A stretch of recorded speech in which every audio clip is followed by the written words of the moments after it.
All right. We're recording whenever you're ready to start. Wait, you record this? Why would you subject people to this?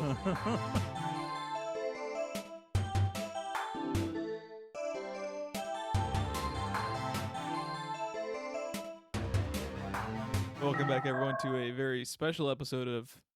I was about to say there will be expletives because this is a bit of a throwback, Right? It takes me back. It's using these microphones, to be honest. Been a while. Been a while. Yeah, this is not There Will Be Expletives, our old show. This is Screenplay Rewind, the new show that no one also watches. Although it's not as new as you think anymore. This is Yeah. our 1 year-ish anniversary episode. Yeah, and we are recording this over at Ron's house. You're gonna do a little commentary today of the Lighthouse, a little special. We've been doing this show for a year. It's the first time we've done one in person together. And it's so weird too, because we've done, like we were just talking earlier, we've done, we did about 5 years worth of content, recording, hanging out at your place, for the old show, and then we've only been doing Screenplay Rewind remotely for a year, but that feels the norm now. Yeah. Like this feels weird, just hanging out and talking with the microphones on, even though we've done like thousands of hours worth, back in the day. But yeah, in the old show before I killed it by having kids. Yeah. What a fucking monster this Ron guy is. Starting up a fucking family. God. Jesus. But yeah, so what our idea is for this show is we are going to be recording a commentary for The Lighthouse, the cheerful little family film, that I'm sure you're aware of. But the thing is, as we tend to do, we will eventually be, I imagine, BSing into random tangents because that's what we do. Yep. So I think you'll be able to listen to this even if you're not actually following along with the movie. But obviously, if you want to, you totally can. This is available on Amazon Prime Video, which is where we are watching it. Yeah, so we're watching it. We're going to do a little bit of a preamble as a lead-in to the movie, and we will have a little countdown if you wanted to sync up your viewing of it with our episode. But yeah, we want to do something a little bit different for, not only, obviously, as you can tell from, especially the shit I've picked for the show, Halloween is my jam, and we want to do something special for Halloween, and it tied in perfectly with the 1 year anniversary that Ron had mentioned, so I think it's going to be a ton of fun. But yeah, our movie choice is Robert Eggers' The Lighthouse. It's released in 2019. One of the last movies I remember going to the theater. It was just a shame, that it's I've 2 been years old. trying. I've been hearing a lot of podcasts about what was the last movie you saw in theater, and I can't remember, but this is one of the last ones I definitely remember seeing. You know what I think the last one that you and I saw? I think it was probably Birds of Prey. I think that was happening. That sounds right. I think that was happening right when the pandemic was just starting up. Yeah. It wasn't here in America yet, but we were here. It was on the fringe. I think that might be the last one that we saw. I have watched a couple of movies. Like it was with you. The last one I saw was with you. I know that because it used to be, like almost like a ritual. Because the ritual, one might say. Yeah. We would go out and watch a movie in the woods. We used to have a third co-host. He no longer. And then a bastard child of Loki would show up, bring us popcorn and soda, as you do. We used to have 5 co-hosts for Screenplay Rewind. Pin us to a chair, but they're all dead. But it's okay. It's okay. We carry out in their honor. That's how podcasting works. Yeah. So you do, you start it up, you lose a couple co-hosts, you keep on trucking. This is what you do. It's what you do. It's what you do. And we are also, an important note, we are drinking because the only way to properly enjoy the Lighthouse is with a buddy in a remote location, descending into drunken madness. That's what we're going to be doing. So if you also want to tag along, our drink choice per the usual is, good old gin and tonic, a classic, distinguished. We got some beers that we're going to be following up with that as well. We're not, any of us that were present for the Dark Souls stream. No. We will not be going that route again because I have still not recovered to this very day. But we will be casually drinking along with us, just to have a good old time watching a great movie. Obviously, spoilers abound because we're probably going to be discussing a lot of what I imagine is heavy foreshadowing in this. Yes. Because Eggers is a goddamn genius. Man, I watched what's really interesting is I had watched his movie The Witch before this. The Vivitch, to be clear. The Vivitch, yeah, exactly. I watched The Witch before this had come out a few years ago and thought it was good. Thought like incredibly well acted, and it's just like fucking cool for how specific it is and like how he bases the language they speak and their dialogue off of like actual transcripts that people had written from that time to make it accurate. But going back and, having watched this and then going back to watch The Witch again and Mm. just understanding like what he's going His for, style his and stuff. style, I absolutely loved The Witch like way more than the first time I watched it. So It's been on my radar, but I've never seen it. I will probably eventually pick it for the show because it's so good, and I probably still prefer the Lighthouse because the Lighthouse is just more my territory with its themes and everything, but man, The Witch is fucking great, really good, and I think you will actually appreciate it more watching it after you've seen the Lighthouse, understanding his tone that he's going for, understanding that he's just like he has his own niche Mm-hmm. now, and it's just like his first two movies being The Witch and The Lighthouse, and it's just like when you see like the actors that he's worked with, and you just realize like I cannot wait to see his Nosferatu movie that's on the horizon. That has got my attention after The Lighthouse. Just thinking of what it's going to look like Uh-huh. gets me so excited because it's gonna just have this amazing style to it.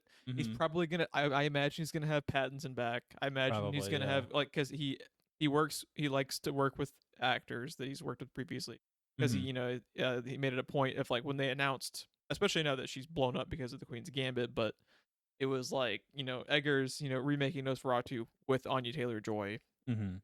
and I just think it's gonna be fantastic. I cannot wait. But yeah, any other and again, if I didn't already say, spoilers for The Lighthouse. Please have watched the movie ahead of time, or if you just want to if you don't care, you just want to follow along with us. Join us for the ride. Any other preamble that you wanted to discuss from before we get started? Just that. Funny you specifically called out Pattinson a minute ago. A new trailer dropped today for the Batman, which I still have not watched. Did you break down and watch it? I think it drops tomorrow during tomorrow? the DC fan Oh, is the event fandom thing. Yeah, tomorrow? I think it's dropping during that. So the news that he was going to be Batman either broke right before we saw this or right after we saw this. And when everyone lost their collective shit like they did Michael Keaton back in the 80s, you and I were just like, what? He's fucking great.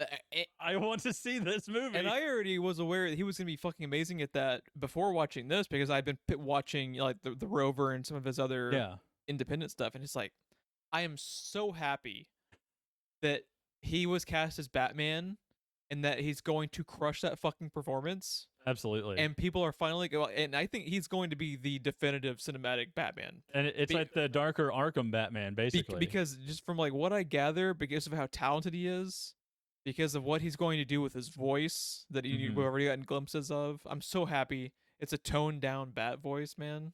Yeah. Because Bat voice, man. Worst superhero ever. Or the best. It's so high pitched you can't even hear him talk. It's just sonar. Swear to me. I'm Batman. Yeah, no, like I need to go back and watch some more Pattinson movies. I was in the camp shortly after he blew up after Twilight. I had seen Twilight. I didn't want anything to do with Twilight or Twilight people. The girls I was dating at the time were all about Pattinson. Every girl in existence. Yes, was all about Pattinson. And I was just like, I've had enough Pattinson in my life, thank you.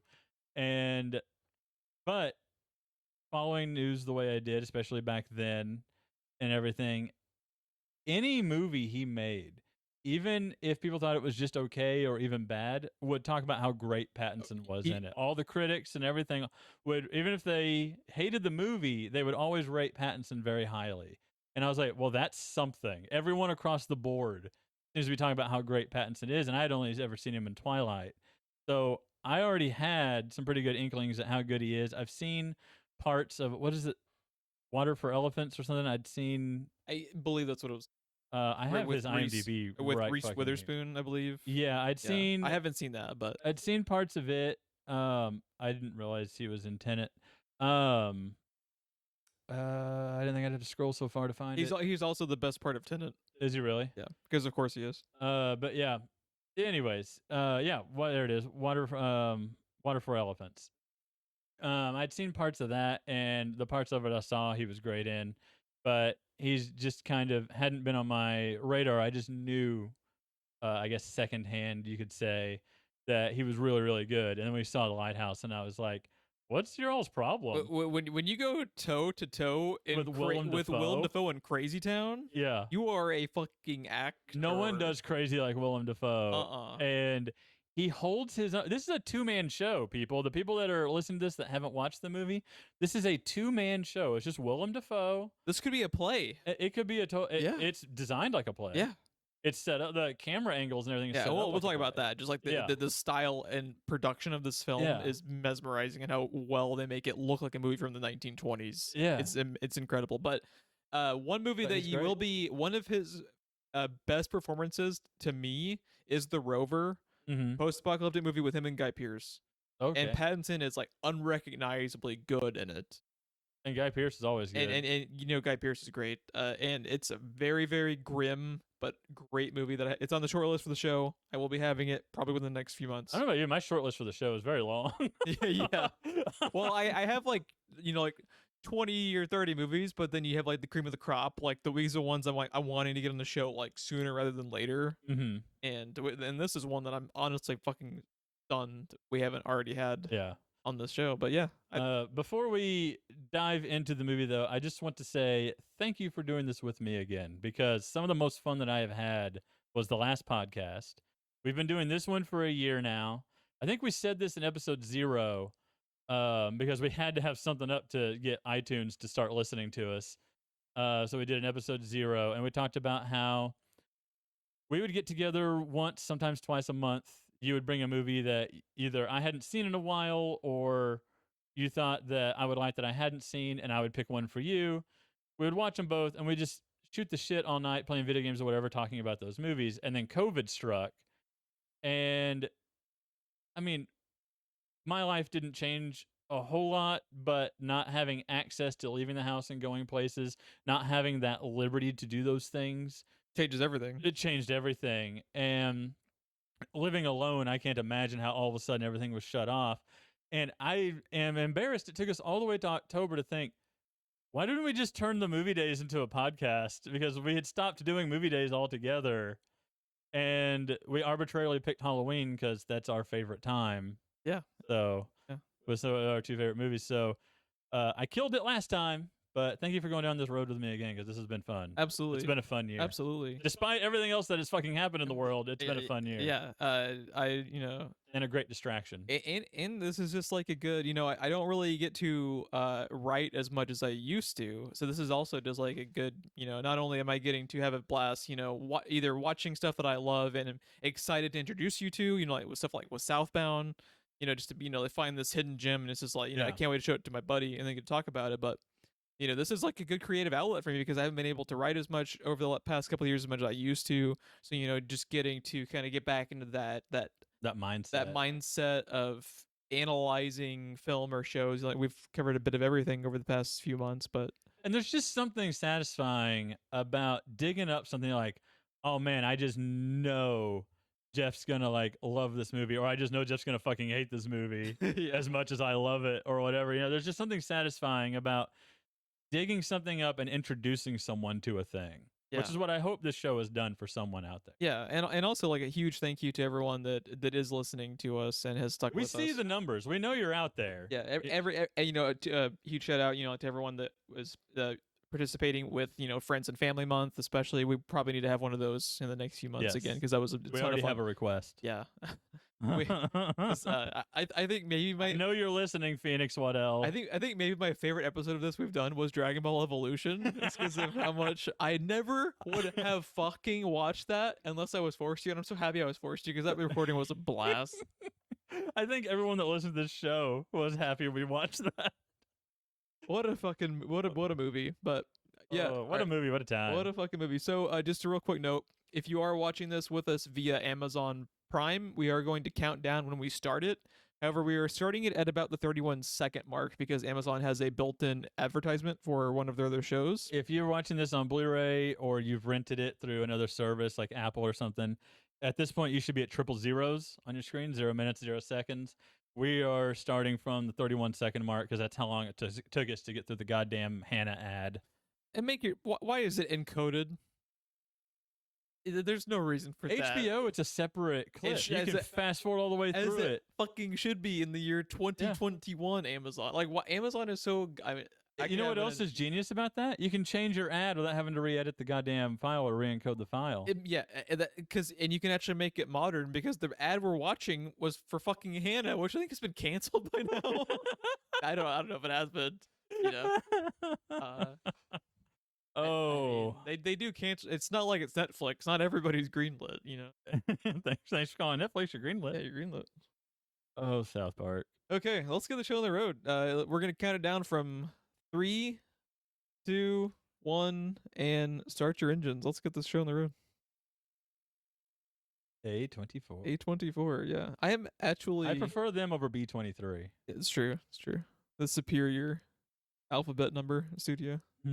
I'm actually a huge fan of A24 because shit like this, this is very, very obscure, experimental type of movies like The Lighthouse. They're just like, sure, if it's weird, fuck it, you're greenlit, you know.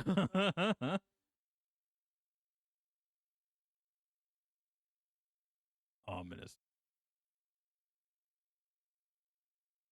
That was another thing that I was drawn to with rewatching The Vivitch. The Vivitch. The Witch has one of the most, like, I don't even know how to describe its soundtrack. It's just so goddamn visceral. And that is another thing that is a fucking masterclass in this. This is how you do 4x3, Zack Snyder. Oh my god. This is how you do 4x3. I don't know if you've heard with The Lighthouse about some of the lighting techniques they had to do. No, I didn't. In order to capture this very, very. For the record, it's bizarre light. 1.19 by 1. So it's almost a perfect square. 1 by 1 would be square. Yeah. Just to give it this. Because he wanted this to feel like something you'd pick up and throw onto a projector in 1919, you know? And it captures it so well.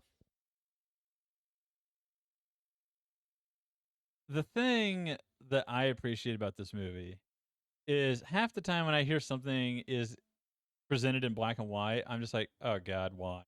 Because a lot of the times it's shot in color and done black and white in post. Or they just shot in black and white without even really having much experience with it. The lighting in this movie is perfect. The contrast and everything is perfect. Nothing is lost in the black and white. Only things have been added with it being black and white. Yeah. Fucking mesmerizing. It is so hard to get your lighting and your contrast right with black and white. So that was A+ marks. This shot is one of my favorites, though. Just this wide, almost square shot of the entire lighthouse filling the width. And here comes the relief, and here comes the team that was before, and they're just going to pass each other.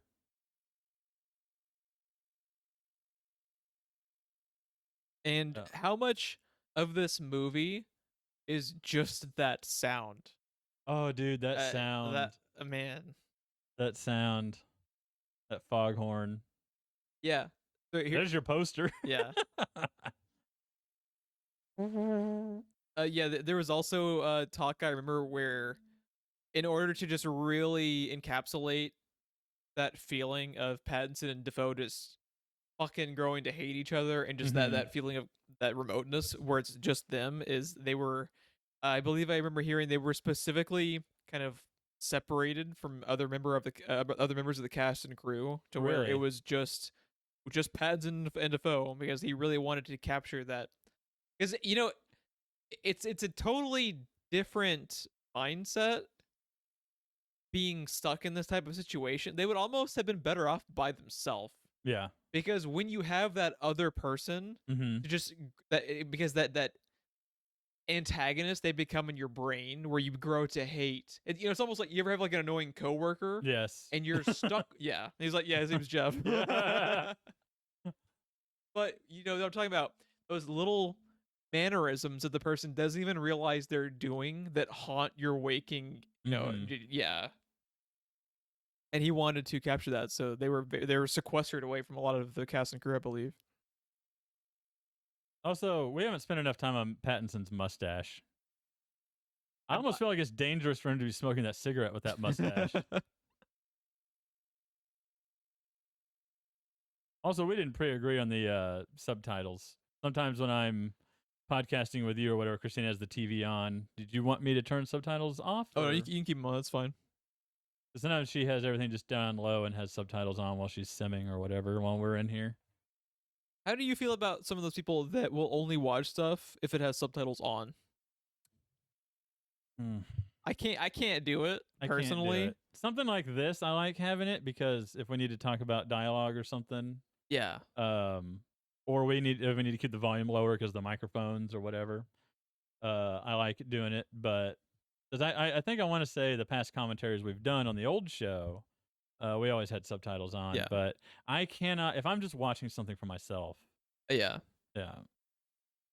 One of my favorite subtitles, Thomas farts. is what it just said. Could have been the another working title for the film itself. Oh my god, there's a good one coming up later. Jeez. One that You gotta respect a dude that just so casually crop dusts the entire fucking room. God bless you, Willem Dafoe. Man, I'm so happy they really get Willem Dafoe. This movie does not work without Willem Dafoe. No, it does This movie just not. does not function. Period. We need to get some more Willem Dafoe in this show. Willem Dafoe. Yeah, I absolutely love, by the way, how every single line of dialogue he talks about in the first Spider-Man movie is now a meme. Like every fucking scene he's in is now a meme of some sort. It's kind of amazing.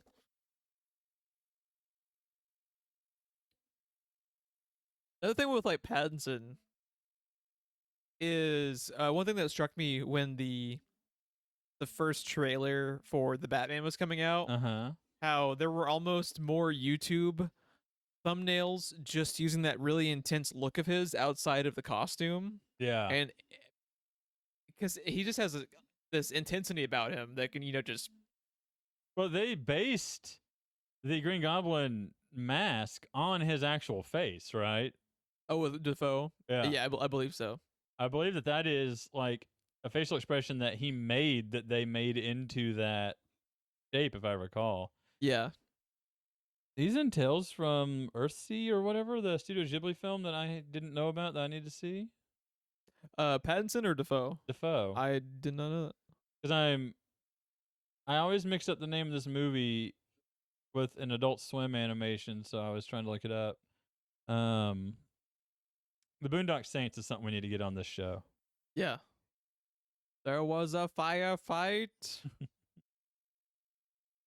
I just see him just fucking dancing through the crime scene. I love it.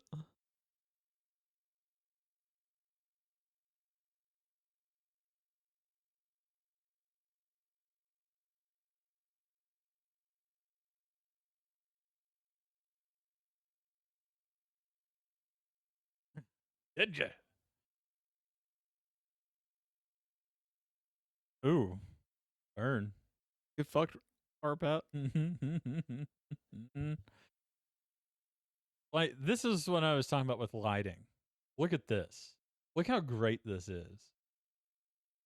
They are perfectly in frame. You gotta remember, your frame is almost square. Yeah. So them sitting at the table, he's at the left side, Defoe's at the right side. But it looks like you have a solid black screen almost. But the lighting around them is just so good. So here's some background on actually what they use as filming techniques to achieve the look is very interesting. So the cinematographer Blaschke and the director Eggers, they achieved the aesthetic of the Lighthouse by using a combination of film tools. The entire film is shot on Panavision Millennium XL2 cameras that were equipped with a vintage 1930s Balter lens, and a black and white Eastman Double X 5222 film was used with a custom short pass filter. The cinematographer set his aperture to t2.8, setting only the characters as the focus of all shots.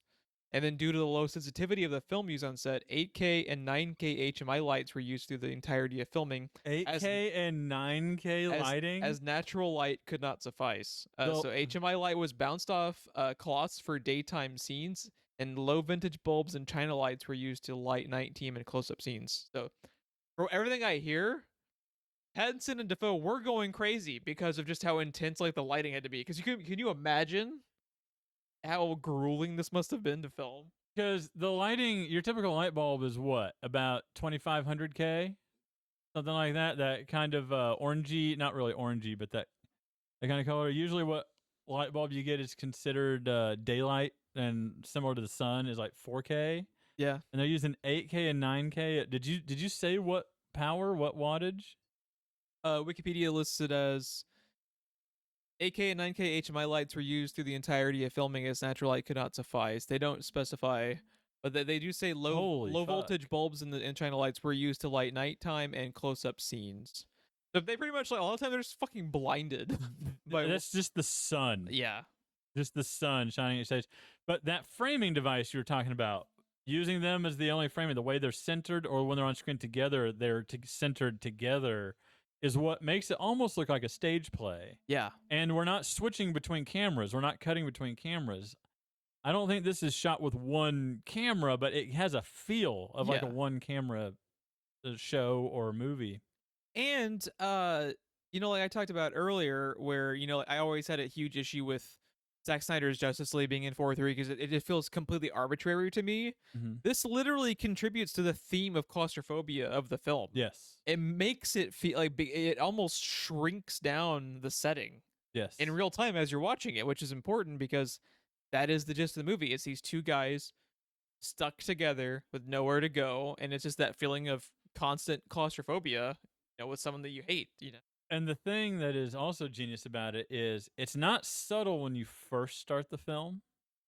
But as the movie goes on, you kind of forget, but subconsciously you still realize that the screen is so small and that it is in that 4:3 aspect ratio, but you're not consciously thinking about it. It's just subconsciously contributing to that claustrophobia. It's like you slowly just sink further and further into the movie as it goes along. You start getting used to that sense of the claustrophobia it's creating, which is kind of what happens to the characters in the movie as it goes. Yeah. But yeah, I just watched a movie the other day that had a lot to do with Lighthouse as well. What's that? Have you ever seen John Carpenter's The Fog? I have. I've seen the Mist, but I had never seen The Fog. I just watched that the other night. Did you like it? It's very Lighthouse heavy. I actually like it. I don't care what anyone says. I know it's not kind of a cult following now, but it got destroyed when it first came out. It's like the problem with his movies is it's not fair to judge every single movie someone does up to, their classics. Yeah. Because not no one bats 1,000. Well, the thing with John Carpenter also, which kind of ties into this film, I feel like this film's doing the same thing, is John Carpenter, I think, markets to a fairly small audience. But in his heyday, there was no Netflix. There was no Prime Video releases. There was no HBO releases. It was in theaters, or you went straight to home VHS, and that was it. You didn't have the options that filmmakers have now. If you know that your movie is going to bomb at box office, but will have a cult following, or there's a small tangent of people that will show up, contingent, I meant to say, of people that will show up, you can just throw it on Netflix nowadays. Yeah. And that's something I feel like John Carpenter probably would have done a lot. It's honestly amazing that Carpenter was able to make the types of movies that he did. But like his whole entire catalog of classics almost feels like they shouldn't have been able to be successful, period. Right. And some of them, weren't successful. Everyone take a drink. There's a mermaid on screen. Oh, get used to that mermaid. Mermaid Screech, also another working title for the movie.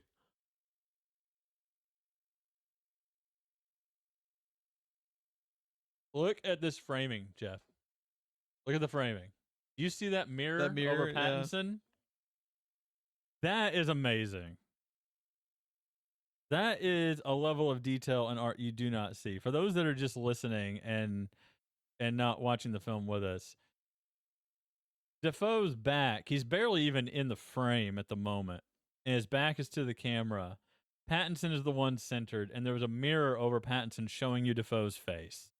Come on. Probably took them an hour to set up that angle for a scene that lasts 12 seconds. Like, you hope it was an hour. That's like, that is passion.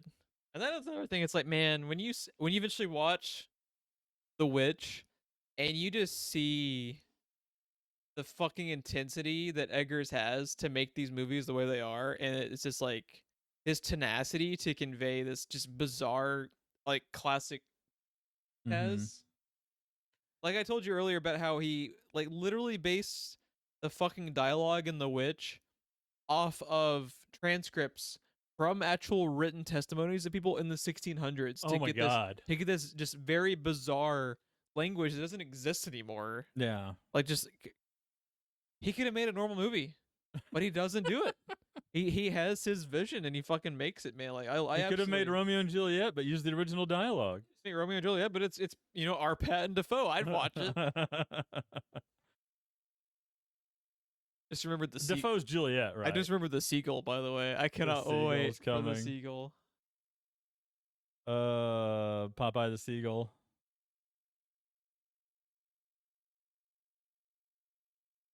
But yeah, no, one of the themes that we just kind of glossed over was our Pat drowning just a minute ago as we saw the mermaid. Again, lending itself more to the claustrophobia of the film as we are stranded on an island in what will soon be a storm that cuts them off from their relief, cuts them off from their supplies, destroys the supplies they have, just further, just bringing the walls in a little bit closer. But you can tell just by looking at this movie, looking at it, looking at the lighting, the way that it is shot, these types of camera angles where the camera is stationary, characters walking across them. His name is Eggers, right? Did I have that right? Yeah, the director's name and the writer, Robert Eggers. Also, co-writer is his brother Max Eggers. You can tell that they have a love for old black and white 40s, 50s, 60s type film. So Nosferatu really excites me. I want it now. The first time they show footage, I just my brain is just putting the pieces together of just how it's gonna look, and it's gonna melt our fucking brains, dude. I cannot wait. Like, I already see the blueprint for it just watching this film. I think I told you the other day when I first told you that it had been announced, but I think Pattinson's probably gonna be playing Nosferatu. Like, I really think he's gonna, if he can find time between Nosferatu don't sparkle. I really think he's going. I'm just so happy that the Batman's gonna come out. He's gonna fucking crush that movie, and he's gonna get past that stigma. People stop seeing him as, was it Edward? Is that the name of his character in Twilight? Yes. And just seeing him as one of the most talented fucking actors of this generation. And, I'm just happy he's finally, that shot up the lighthouse and the spiral. I know. And the look down. Fucking gorgeous. There's a quote that I saw that said, "Thank you, Twilight, for giving us Anna Kendrick," because that was one of her absolute first screen roles. I think she'd done some stage stuff before. Yeah. But the thing it neglects is it also gave us Robert Pattinson. Absolutely. Yeah. And he's been trying so hard to break out of that. And I mean, I don't get it. I don't get you in this line of work. You are a contractor. You work job to job. Yeah, he's trying to get into Hollywood. He's trying to work. Twilight was one of the biggest selling book franchises on the planet. It was a smart move to take the role, even though the movies are bad. He needed the role. Because the movies are bad doesn't mean the people in it are bad. Yeah, it happens all the time. There's one particular person in it that is bad, but for this movie not having to do with her. Yeah. So, but yeah, I mean, the guy's going to take what work he can get. I think it was a smart move for him to try to move to smaller projects before working up and getting his name out there, getting critics' eyes on his performance. Yeah. Well, was- he wouldn't be playing Batman right now if he hadn't done that. Mhm. Because Matt Reeves, the roles that he talks about, like they had him at last year's Fandom. They had Mhm. Matt Reeves, the director and writer of the Batman, talking about him, and it's the same type of stuff that, like I was seeing, where even down to Robert Pattinson's, his voice is always different from movie to movie.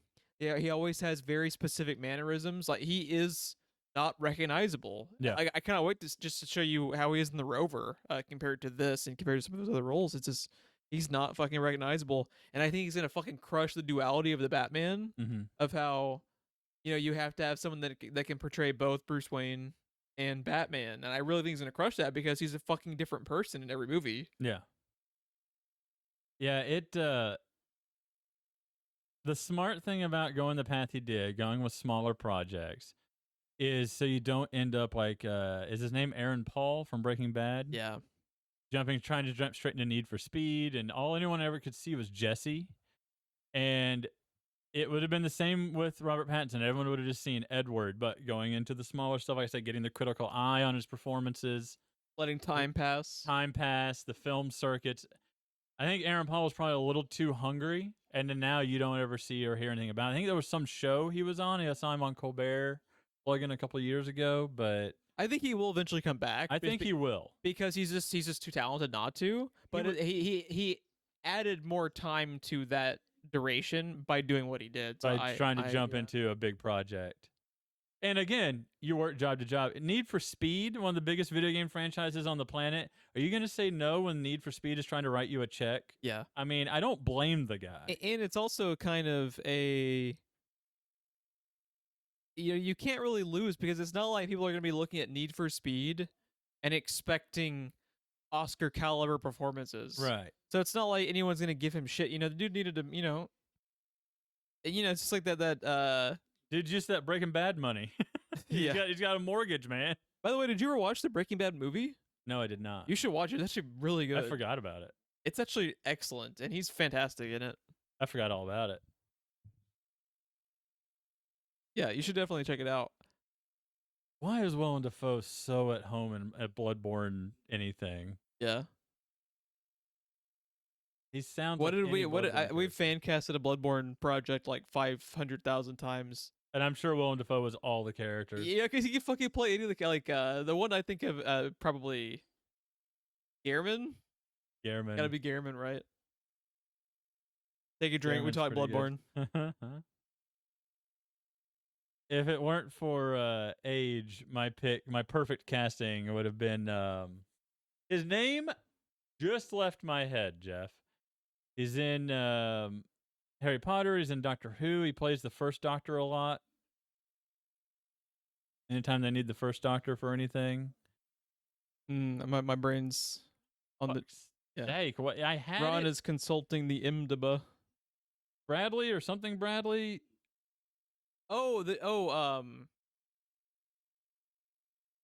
Grain. I think it is Bradley. And there went my phone. I got just dropped my I phone. gotcha. He was in the strain. I'm pulling it up. David Bradley. David Bradley. In a perfect Yeah, that's- world, he's my Gehrman. Yeah, he'd be perfect. Just imagine him with the scythe standing up saying, "Tonight, Gehrman." Pattinson would be a good Alfred because they have kind of a Yes. misdirect with him dude. because he could be all charming at the Dude. beginning, and then you just have that snap where he descends and When he's just covered in gore fucking- and just like Pattinson totally killed that. yes. Oof. Yeah. The fucking seagull stuff in this movie is just mesmerizingly good. Now that's a thing that I didn't realize. Is that a real myth? Is that a real belief? I believe so. I believe so. That's something I was not familiar with before this. Because movie. that's actually interesting kind of foreshadowing for yes. the ambiguity of Pattinson's character, Mhm. because he's, again, spoilers for Lighthouse, he's not who he's saying he is. Yes. So the fact that he doesn't already know that is starting to clue in Defoe, maybe he's not who he says he is, because that is common knowledge for people in his line of work usually. For the people watching along with us too, there's a lot of slow buildup. Eventually, we're probably gonna be talking nothing but this movie, but there's a lot of slow atmospheric buildup that we know that we are ruining with the commentary. But this is why we asked a couple weeks ago that we watch the movie first and then go into the commentary, because there is a lot to be gained by just sitting back and just letting this movie go. Yeah, that is the best way to watch. Allie, man, this is one of my favorite theatrical experiences, just because of how fucking quiet and just disturbed the audience was when we watched this. Like, you could hear a pin drop because everyone is just sucked into the film. Everyone is just blown away by how fucking specifically weird it is. And I always really enjoy that, where a movie can almost... We might as well have been in the theater by ourselves. It was so fucking quiet. It's so quiet because people just like don't even know what to think, because it's just such a specific vision for it.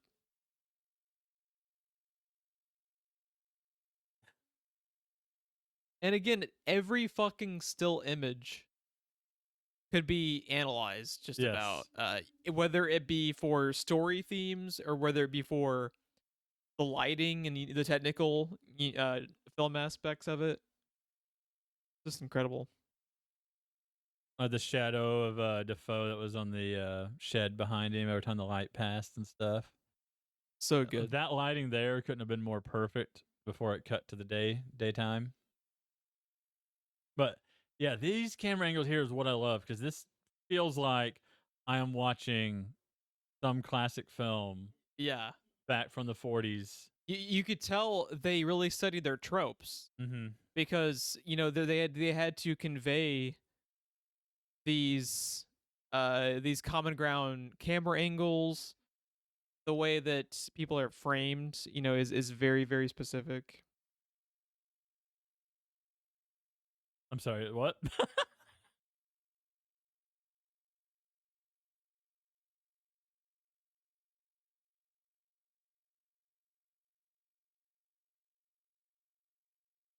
Can you imagine memorizing these fucking lines of dialogue, No. Ron?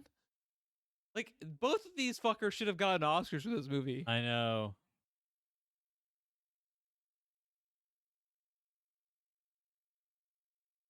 Another reason I think Pattinson's going to be a great Batman, though, is he's real intense with his eyes. And that is very important wearing that mask. Yeah. That's what makes Michael Keaton one of the best. Yeah. Dude, that's what makes him one of the best Spider-Man villains as well. That intensity of his eyes. Dude, he can make your blood run cold just by looking at you. Yes. Yeah. That scene in Homecoming, when he's driving them to the dance. That's the best scene in the movie. And it dawns on him that Peter Parker is Spider-Man. It's just those three characters sitting in a fucking car, and it's the best scene of the Spider-Man movie.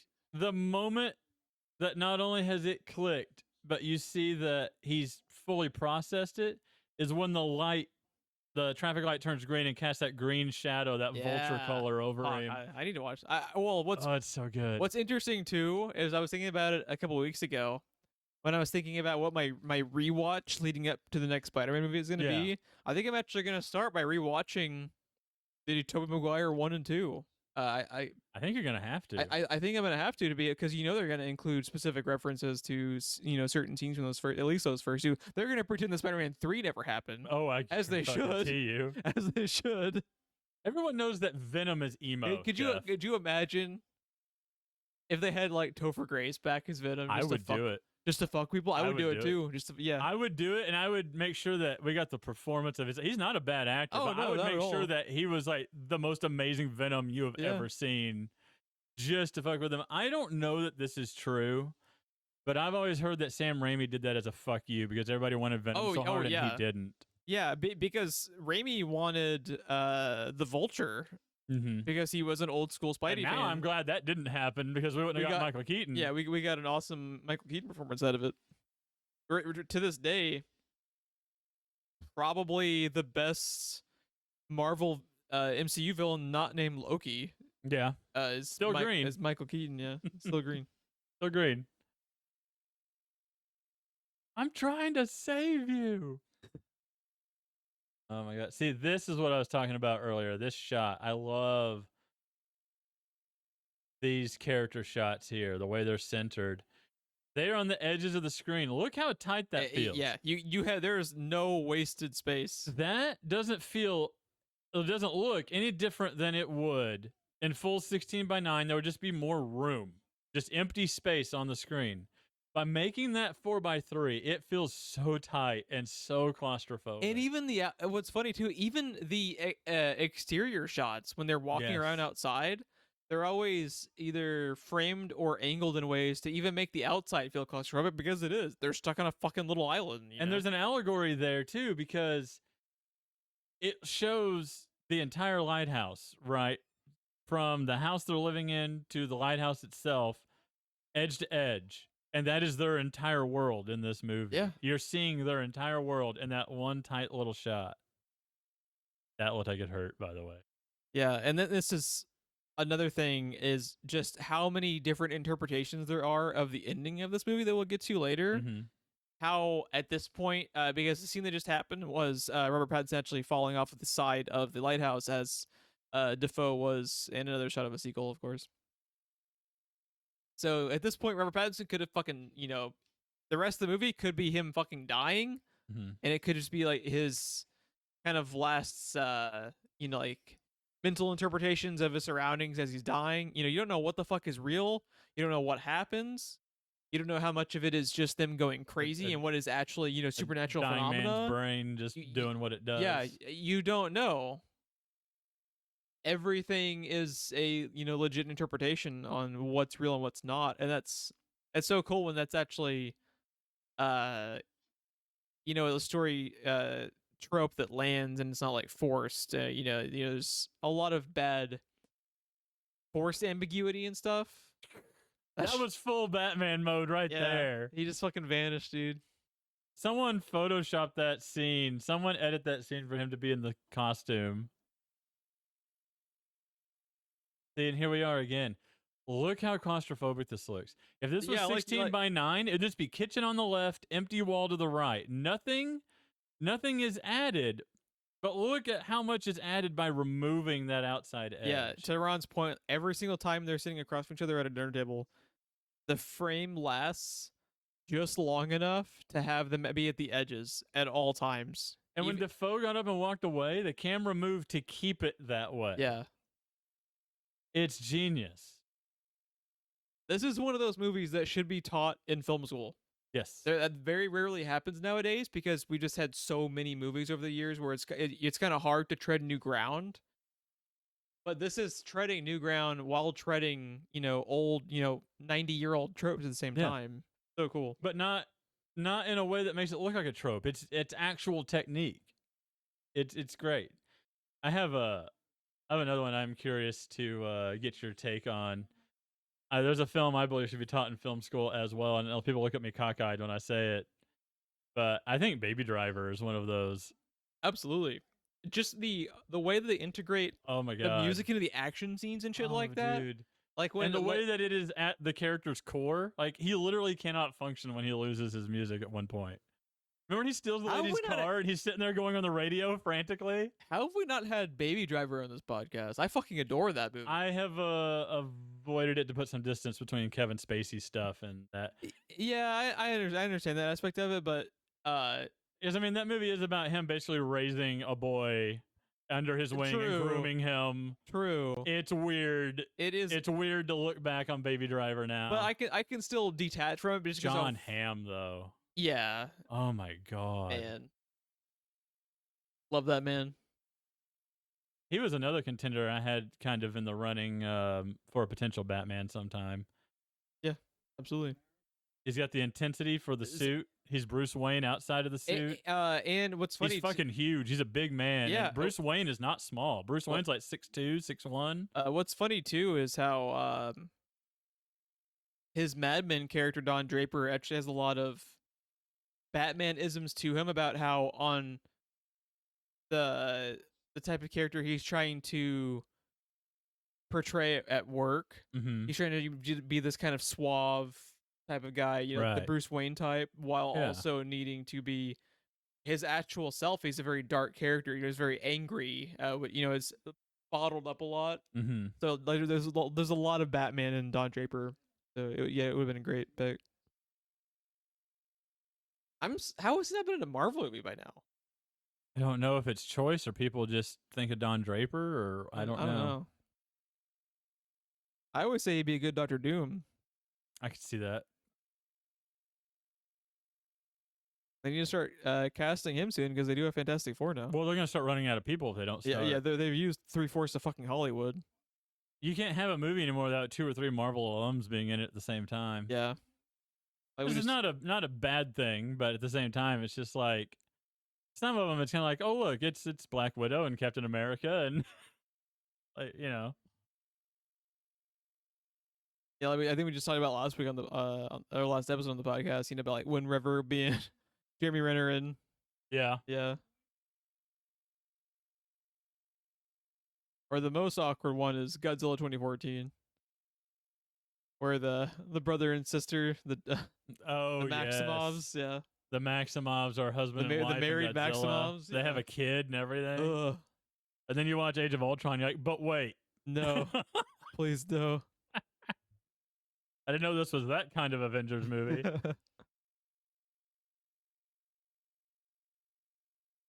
You want to talk dualities, by the way. We've been talking a lot about Pattinson. Let's go back to Green Goblin for a second. Willem Dafoe, that duality, when he's talking to himself in the fucking mirror, dude. Oh my God. So good. And the way it carries over back to Spider-Man 3 when Harry's dual personality is his father in the mirror. Yep. Oh my God. Spider-Man 3 had some interesting ideas.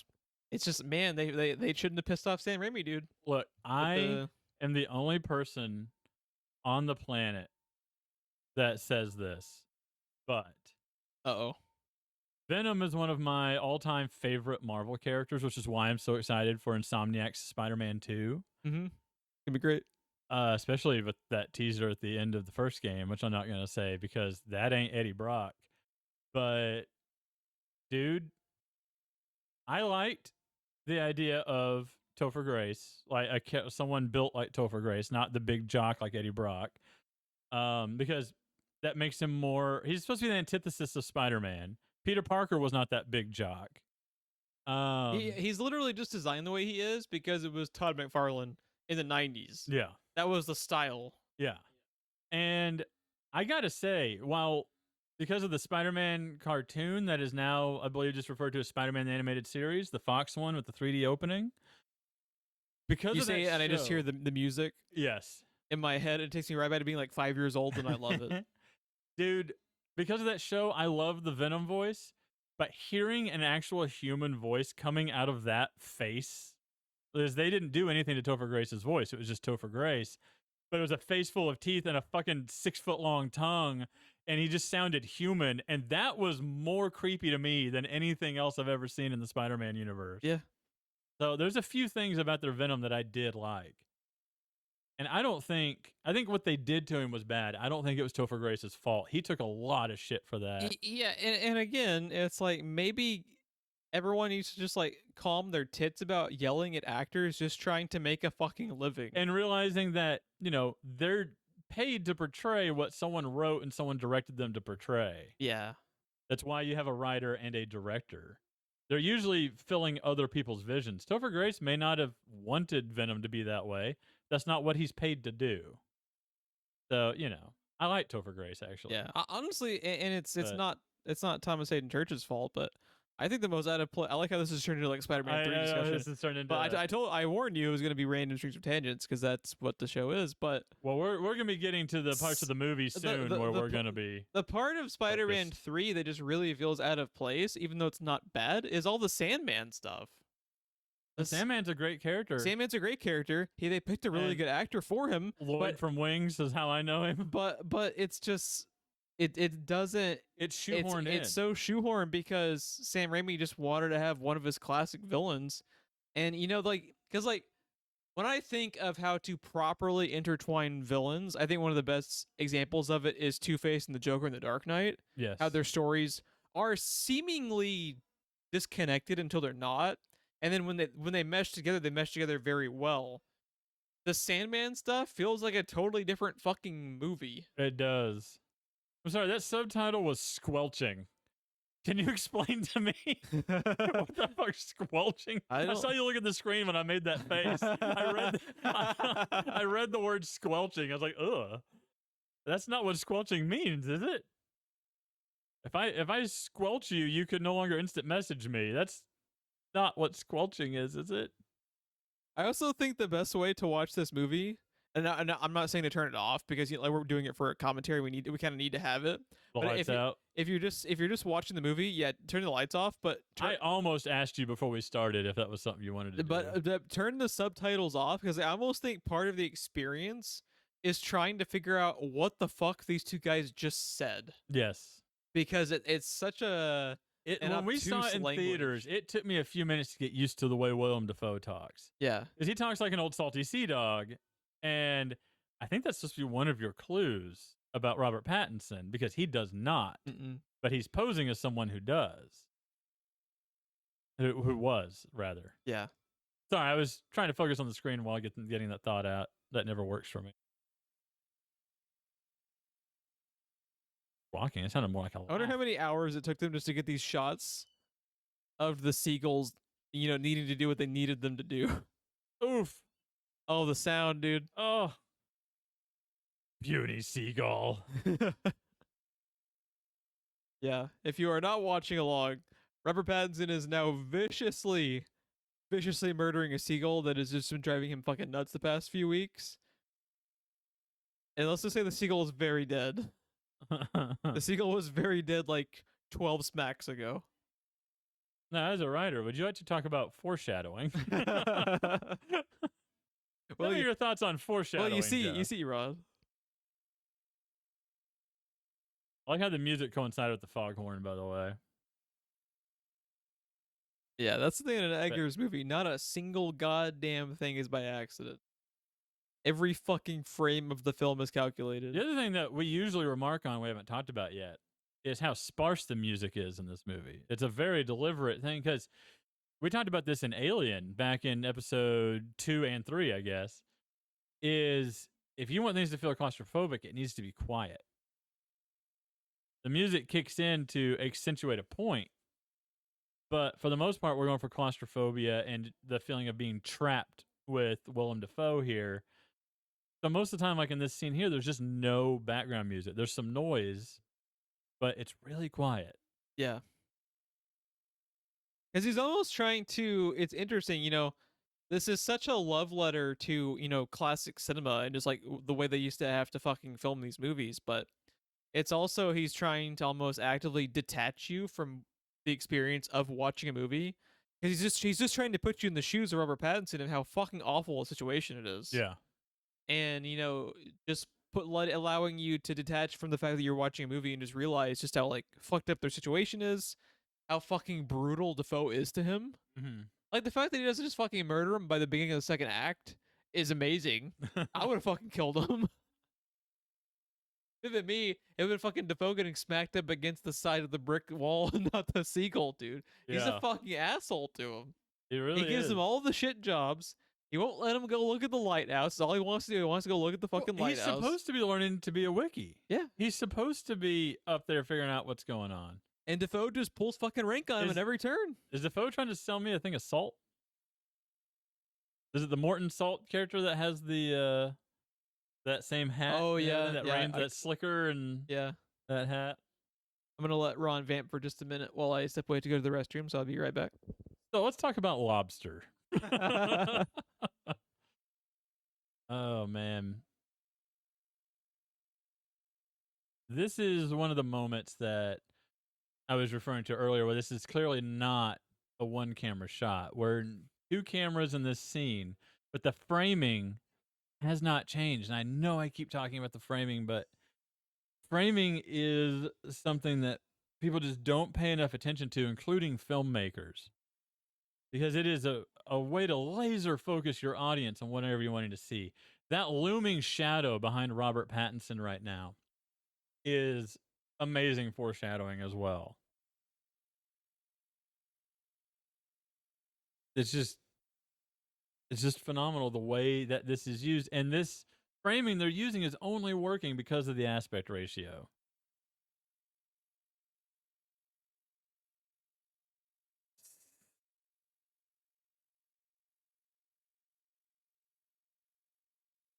Oh, sea shanties. That's something that needs to come back. We need to bring sea shanties.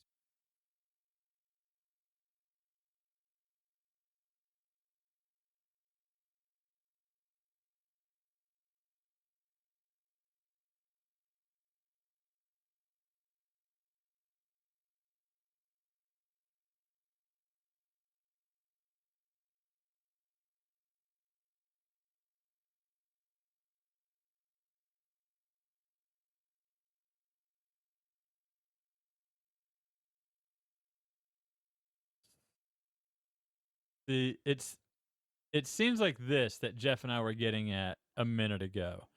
But we were talking about that this movie is going to start drawing in, and we're going to start focusing on the movie more than our banter, because now we're reaching the moments where Robert Pattinson's been acting his ass off, Willem Dafoe's been acting his ass off, but now we're starting to see Robert Pattinson from this moment on holding his own against Willem Dafoe as we're doing the pseudo bonding. We've done nothing but hate Willem Dafoe this whole time, and then now he's becoming from adversarial to almost father figure ish. I am back on the show, and it is very bizarre. Just hearing me talk to myself in here. But just the fact that I talked about sea shanties for a moment. While there you go. There you go. Timely. They were singing one. But it's almost funny. It's just if only like a couple of instances could have gone a different route, like these guys almost could have been friends. Yeah. Because they have moments of like genuine bonding. And part of that is just them going fucking bonkers. Yeah. But, you know, I mean, there are times, you know, like where they seem like legitimately like they're friends. It's usually never very long. Look at this lighting and framing in concert. And just the fact that you can still tell that's Willem Dafoe by that outline, it's pretty magnificent. And his name is still Morton. And he's still trying to sell me salt. Yep. I think it's Morton. I keep saying that. I need to Google the Morton salt logo. If only you had the breadth of human knowledge at your fingertips. I've got 1, 2 computers, my iPad, my phone. You've got a phone. There's another computer in that corner. And I'm just sitting here like, I think it's Morton I salt. wonder if it's that. I've got Morton salt downstairs. I think it's that.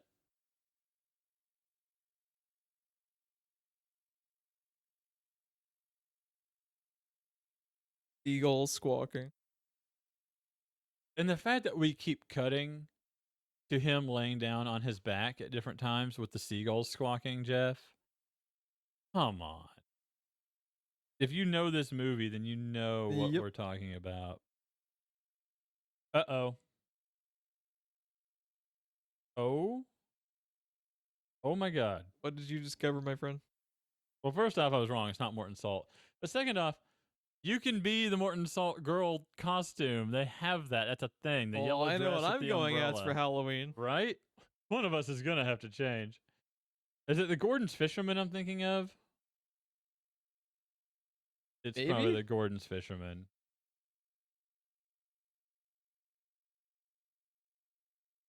I knew it was one of those two when I said it. It's the Gordon's Fisherman. Okay, there you go. Yep. There you go. God, how much like Willem Dafoe does that image look? Spitting image. A farting image, my friend.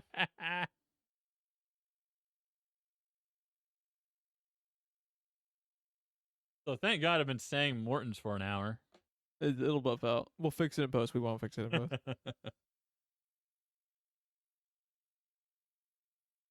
There is no editing bay, only Zool. I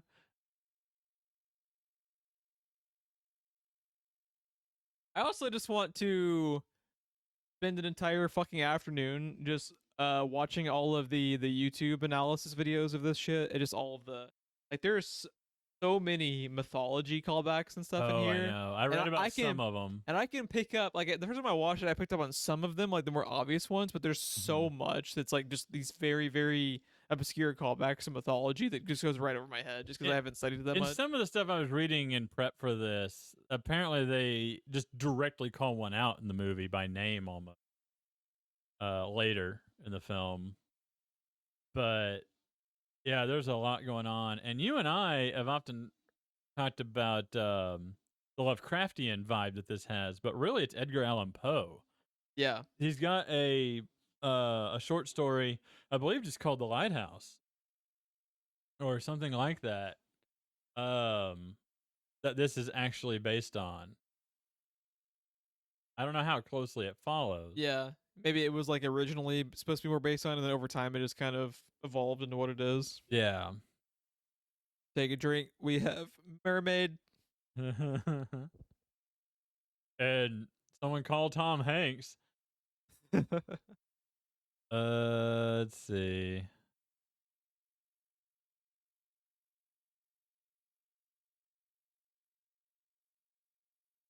I need an adult. I need an adult.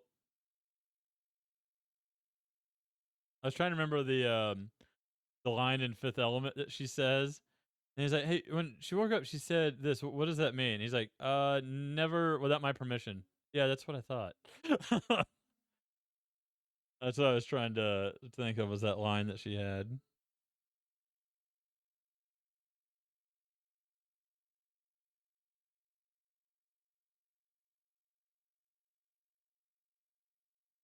That constant fucking foghorn. I know that So foghorn, man. good. And the cue, like when it comes in, every time that the foghorn plays, it's very deliberate. Yeah.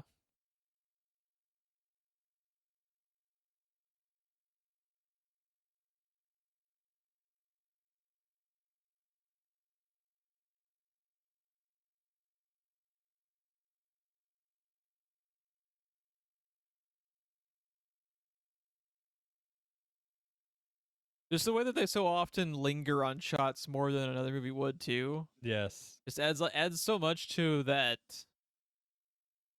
I think of like the just the stagnant nature of their situation, you know? Yeah. Like this scene. That scene went on for about 10 to 15 seconds. Just For them no standing in the rain. of just them standing in the rain, just looking out at the horizon.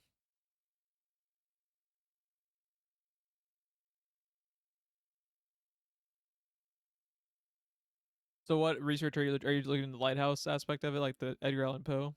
Yeah. The movie began as an attempt, Wikipedia says, for Edgar Allan Poe's The Lighthouse, but it ended up kind of being nothing like it. But that was kind of the inspiration Well, and for the film. Edgar Allan Poe, it all kind of links together because Edgar Allan Poe's work was probably the biggest single inspiration that Lovecraft had for his own stuff. You know, That is true. he always cited Poe as being his favorite writer. But I think very there's familiar with Poe. I know The Raven because it was in school, but I don't. yeah, I like the Telltale Heart and the Raven. I Mhm. read some of his stuff. The Pit and the Pendulum. Yeah, his more iconic ones, but I've always been more personally interested in Lovecraft stuff, and I think this has a lot more DNA with Lovecraft specifically than it does with Poe. Even though Yeah. it started, just like when you think about specifically the otherworldly nature of what ends up being the lighthouse light itself. How the fact that it's like, you know, it's the knowledge that drives him mad in the end. That's a very Lovecraftian. There's a lot of Lovecraftian themes. Yeah. And because it started out as Poe doesn't mean it couldn't be taken cues from Lovecraft, but yeah, like you, I've always been drawn more to not Lovecraft himself because he was a shitbag, but Lovecraft's work. Yeah. Which sadly is what it is because he was a shitbag. But Because the guy was literally fearful of everyone and everything, and that played into his writing. And what's like the most kind of devastating thing about it is towards the end he actually showed signs of getting better as a person, and it was Yeah. at that point that he And got then sick. died before he could try to You know, reclaim himself. Sucks. Yeah. Just don't Google the name of his cat. Yeah, don't do that. Don't do that. Don't do that. Don't do it. Why did you just do it, listener? I know you just did it. We told you not to. We told you not to. We warned you. Don't chase the mermaid, bro. What's the one about the rats in the walls? The walls, yeah. Oh my god. I think that was the first. Is that the one that they're specifically referring to? That was the first time I was just like, oh Jesus. Yeah. It's pretty bad. It's pretty bad. Story's good. Don't Google the names.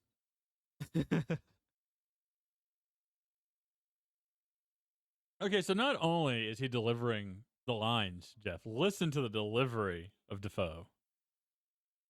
Look at you pretending. It should be a meme, but it's not. It's so good. They just straddle that fucking line of it just becoming absurd. That tells me they know where the line is. Yeah, and they have to really be aware of it for every fucking, because every line is so easily like, I just want to know how many fucking takes they had to do of this stuff. Where it's like, now you're at like a 12.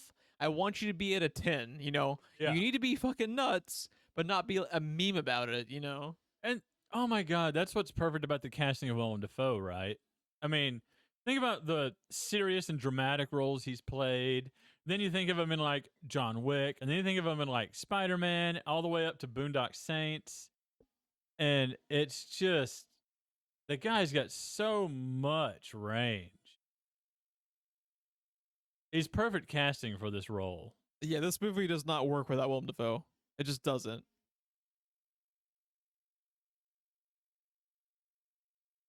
And you can probably make an argument for Pattinson, but Pattinson needed this role because he goes through about 3 or 4 different character shifts as well in this movie. Yeah. And he gets to showcase all of it. And his fucking holds his. We walked out of this movie talking about how he held his own across the table from Willem Dafoe. Yeah. There's no one else in this movie. He's got no one else to rely on. Yeah. Ugh. Their gums were the color of bone? That ain't good. Halitosis, gingivitis. Mm-mm.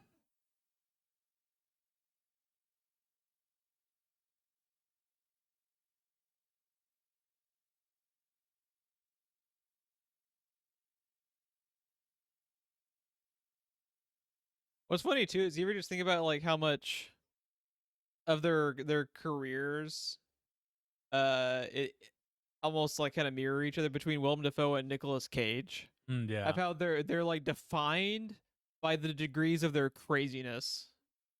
But I always just feel like Nicolas Cage embraces that level of meme I was talking about and loves it. He loves hitting that extra mile to just make the performance like what it is and just be these fucking crazy off the wall. But Willem Dafoe is like calculated in his insanity that he portrays. The difference is Cage likes to chew the scenery. It's fun. And it's fun to watch a lot of the time, depending on the project. Like, you know, in something like I don't know what the fuck is wrong with me, Jeff. What the fuck is the Five Nights at Freddy's movie? Willy's Wonderland? Willy's Wonderland. It's the gin and tonic talking for you. It's the gin and tonic. I've already It'd be finished your mine. gin and tonic. Ironically, their supply stash was nothing but gin, by the way. Like a movie like that, it's fucking great for him to just chew the fucking scenery like he did, even without any lines. And then Willem Dafoe, the way it's hard to describe Willem Dafoe. There's no one else like him. There's no one else like him in the business. And when he chews the scenery, it works. He's, like you said, he straddles the line. He knows where the line is, where it becomes meme worthy. And he just rides that line and never fully crosses it. And that is a fucking skill, people. Like, that is. Yeah, like, think of how many scenes in Boondock Saints. They just, like, shouldn't fucking work. Didn't work. They should have been fucking written because they're so fucking absurd and then he, like, pulls it off. They fit in the movie perfectly. Yeah. Man.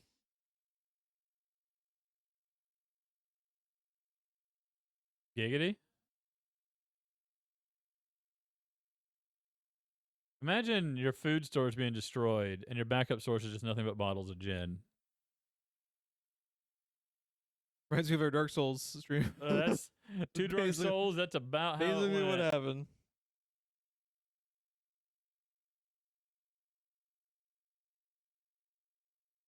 Again, who was on the exact edge of the frame? You know, it's just like it's so constant. It's so well done. Look at the shadowing. Look at the shading. I think you and I were kind of laughing, but not like uneasily laughing at this scene because it's just like, what? And then we're sitting here like, what? What? What?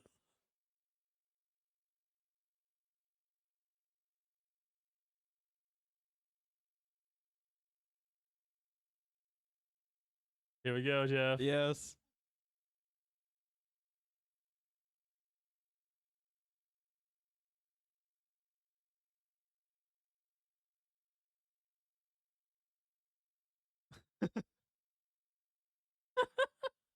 Immortalized in Ron and Jeff lexicon for eternity. You don't like me cooking? I love how if I had a steak, I'd fuck it, and his immediate reaction is, "You don't like me cooking?"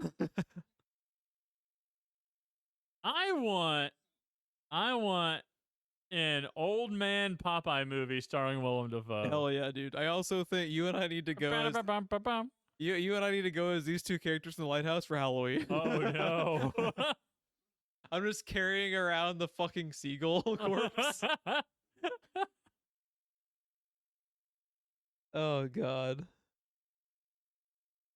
You're a that a fond of euphemism? lobster. Oh my god. He's devastated that he can't say that he likes his lobster, dude. It's like the Yeah. fucking straw that breaks the camel's back. Over his fucking lobster?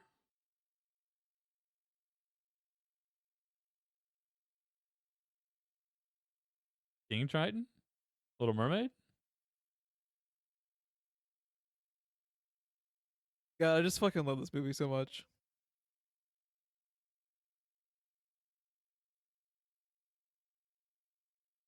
Which mythology is Neptune? Greek is Poseidon. It was Roman, isn't it? Roman? I believe it's Roman because they're very similar, like a lot They're of parallels. basically Yeah. the same. I believe it's Roman. And Triton. Which one is Triton? I do not recall. I will consult the magical interwebs. Now, if I'm not mistaken, Which we probably are. I probably am. Triton's Greek. Greek. Okay. We have not seen. Isn't there a moment where Defoe is just like he looks like something out of like the second Pirates of the Caribbean movie? I think that happens later when shit really gets dire for them. Dude, his fucking delivery here. He's like anyone that just randomly goes off reciting Shakespeare, you know? From memory. Like, look at his face and listen to him. I don't know how you fucking how does this come out of your brain as a writer? How does this come out of your mouth as an actor? It's so No one talks like this. it's so fucking weird. But it's that weirdness that makes it fucking like just mesmerizing. That was his fucking curse that he put on him. Yeah.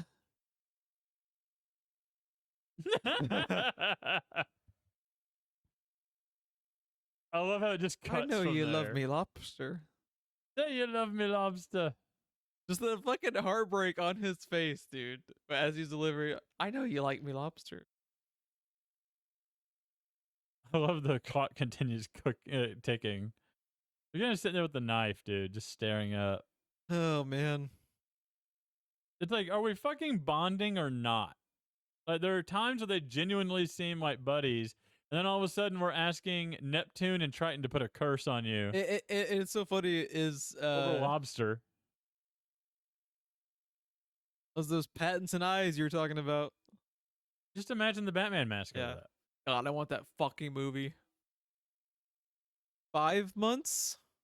I just have to live for 5 more months, Ron.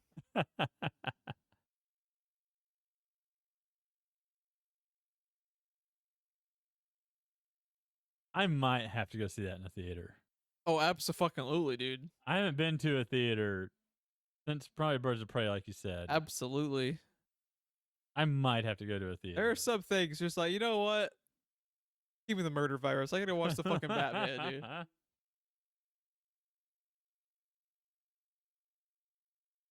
I have been to the theater a couple times, but it's been. Is it weird? It's a little Is bit it a weird, weird but feeling? I intentionally go at just like oddball times where I know like maybe one other person is gonna be sitting on like the opposite side of the fucking theater. Like I went and saw Black Widow at like 10 p.m. on like a fucking Wednesday or something where I knew Mhm. no one would fucking be there, and it feels a little bit weird, but it also just feels like fine. I wouldn't go in like a packed auditorium unless it's the Batman. I'll go to a packed auditorium for the Batman.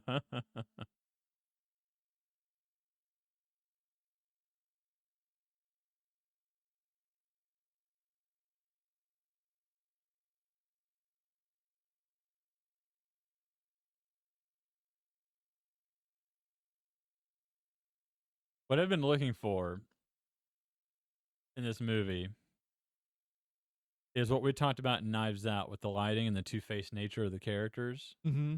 and how half of their face would be obscured in light and half obscured in shadow. If it's happened, I haven't noticed it yet, but we also haven't had any reveal yet. Right now, we still have inklings that no one is who they say they are. He's already given 2 reasons to why his leg is fucked up. 2 different reasons.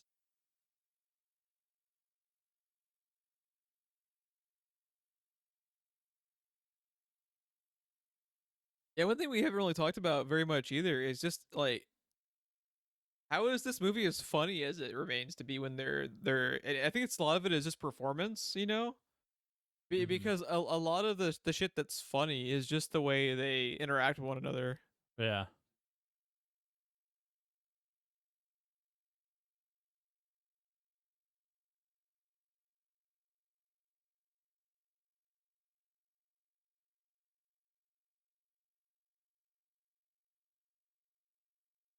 That's what Best find she some said? winks before the day Thomas draws. further. Farts.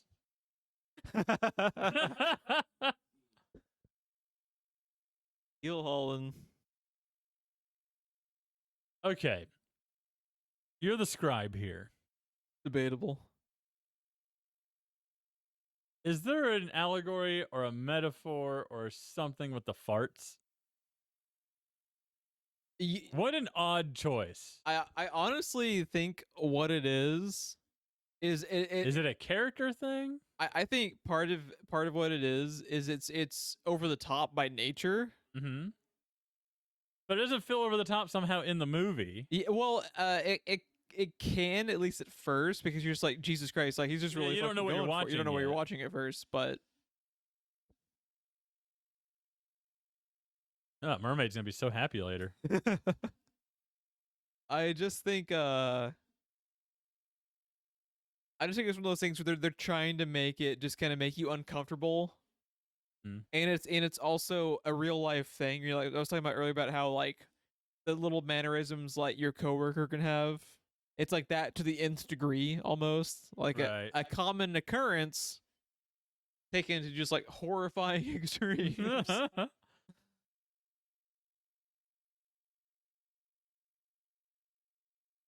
All right. There's Now those movies getting going. Now we're talking. There was apparently, and I'm assuming it fits in here, no pun intended. There was apparently supposed to be some scene where it shows the lighthouse. there it is. There it is. Where it shows the lighthouse in the background and his erect penis in the foreground, but the financiers behind the movie wanted that removed. I think there were also some weird shit that didn't land with test audiences that they removed, where they were just like, maybe we went a little bit too far. Because this movie, Wait, I'm sorry. Everything else in Everything this else movie is fine. landed with test audiences? it's Is that what you're fine. telling me? It's fine.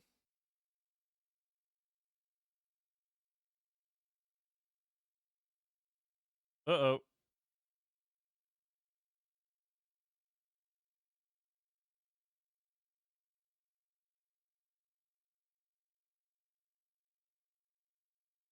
You've got some plumber's crack showing.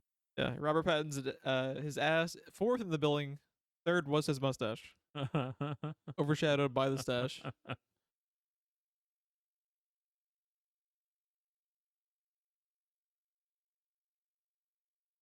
One thing we haven't talked about too is it's weird. So much of the movie for the first like 40 minutes, it's just like you were talking about earlier, that this very slow kind of build up. Mm-hmm. But like the movie doesn't feel like badly paced. Oh no! I It didn't mean anything about the pacing. It's all necessary for what's coming. Yeah, but man, I just remember watching it at the theater, and it's like I felt like the movie flew by.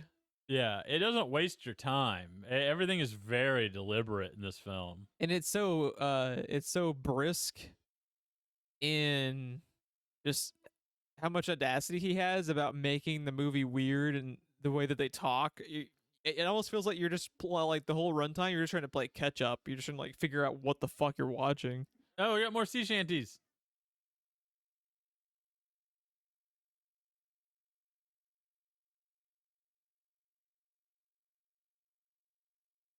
I know you like me, lobster.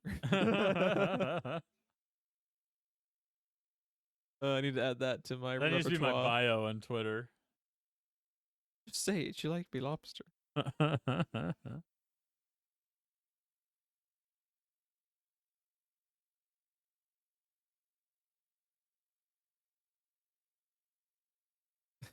Robert Pattinson is Lord of the Dance.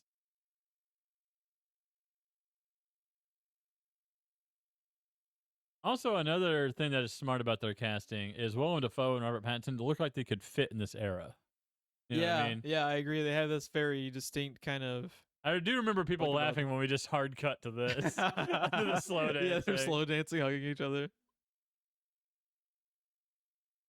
But yeah, they do look like they fit the era pretty well as well.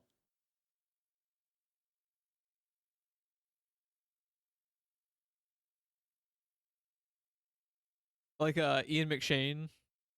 Mm-hmm. Every time they place him in something like that, you're just like, yeah, he just fits the time period. His bit in Game of Thrones, right? Or that time that he was a hyena fighting an overweight panda. Yeah. Precisely. Is that not one of the best castings, by the way? Him and Kung Fu Panda? Every casting with him is one of the best castings ever. Actually, Kung Fu Panda had some incredible casting. It really does. Like, they fit those characters. Yeah, the so IMDb well. will melt your brain if you don't know who all is playing who.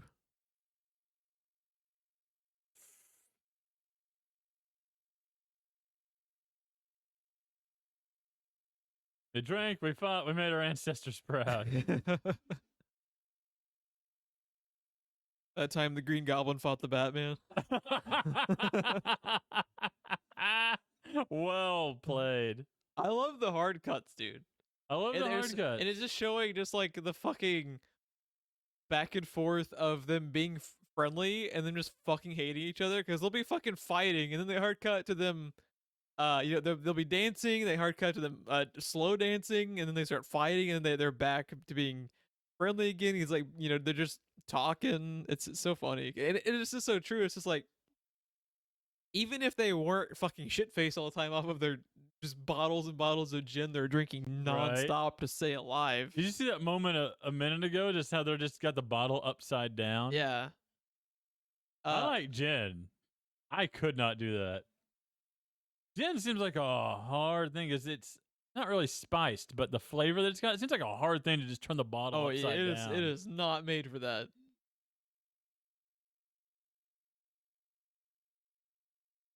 We did just have the reveal, though, that he's not who he's been saying he is this whole time. And Willem Dafoe said, well, I'll be scuppered. As Willem Dafoe does. We've had the fucking subtitles on. I'm just like, what the fuck? Instead of what the fuck am I hearing? It's what the fuck am I reading? In theater, it's like, the fuck am I hearing? Now it's like, am I reading a different language? I recognize these words. I just don't recognize them in this order. By the time I'm figuring out what I'm reading, The moment's passed. the moment's passed, and they just throw a whole new line. Shut up your own rag box, Jeff. I'm putting that one in my quiver.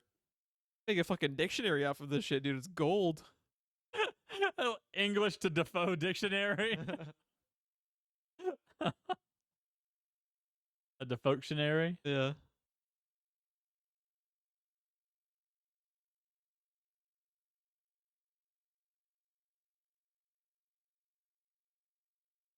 Oh, we haven't had a pan.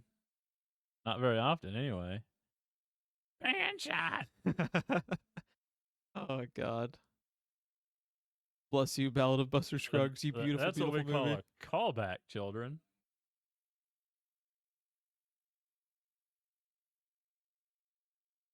Yeah, we know.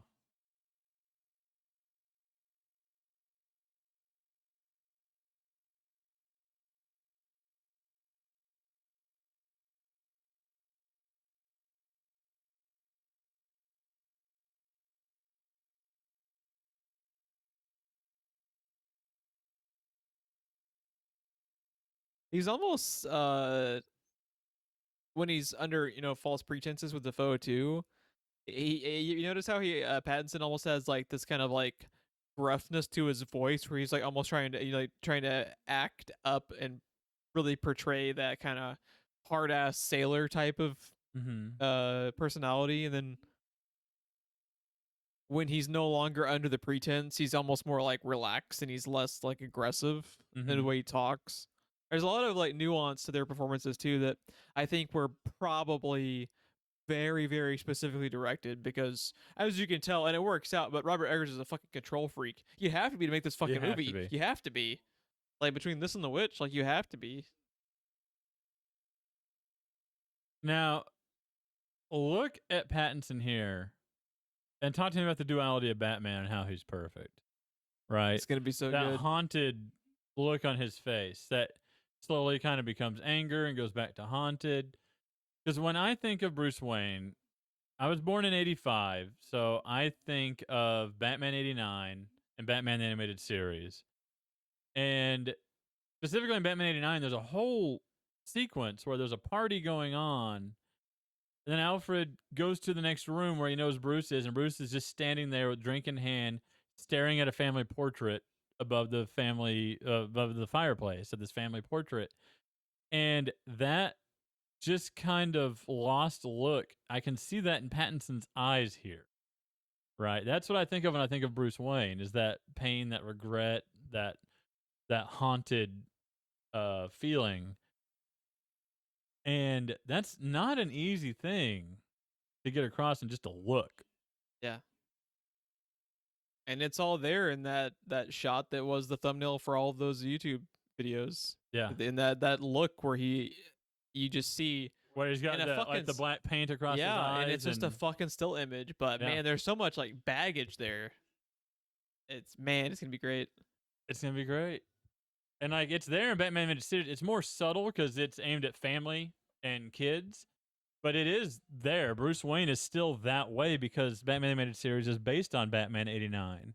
Yeah. The theme song, they wanted as close to Danny Elfman as they could get. That's why the Batman Animated Series theme is what it is. They kind of lost it as the movies went along with The Dark Knight. Well, when they found their own voice and they found what their Batman was, what they wanted to do. But what I was gonna say was with I actually think in Batman Begins, Bale does a very good job of that too, because they seem to get the character better in that movie, and then they kind of lost sight of it as it went along. Yes. But I think in Begins, what? Da da da. Okay, well, he looks Lovecraftian, that's for sure. Yeah. Also, based on what I just saw, I think Willem Dafoe could take me in a fight, like right now. Oh, yeah. He doesn't need the Green Goblin glider, dude. He doesn't need the glider. He doesn't need the pumpkin bombs. How fucking old is Willem Dafoe? Like, he's in his late 60s, at least, right? I think he's early 70s. Let's see. Willem Dafoe. By the way, we just said it out loud, so I would like to call it out. Everything about the Green Goblin Is there anything more over the top than the pumpkin bombs? Like, that's a very specific choice, Green Goblin. Willem Dafoe is 66. 66. Yeah. I was thinking like 71, 72. Yeah, I would have guessed older. Ah! That's not how you take out a boat. Okay, that's more of how you take out a boat. All right, now it's a slasher. So I get this man a William Shatner mask.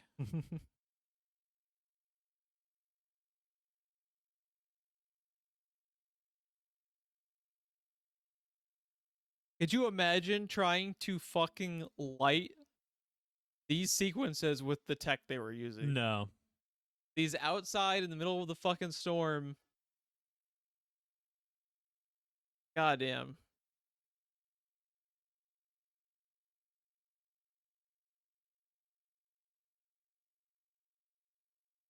God damn.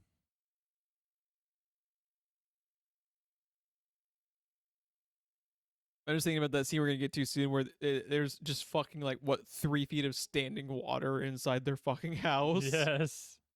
Oh my god. What a great goddamn name to Ephraim Winslow. Right.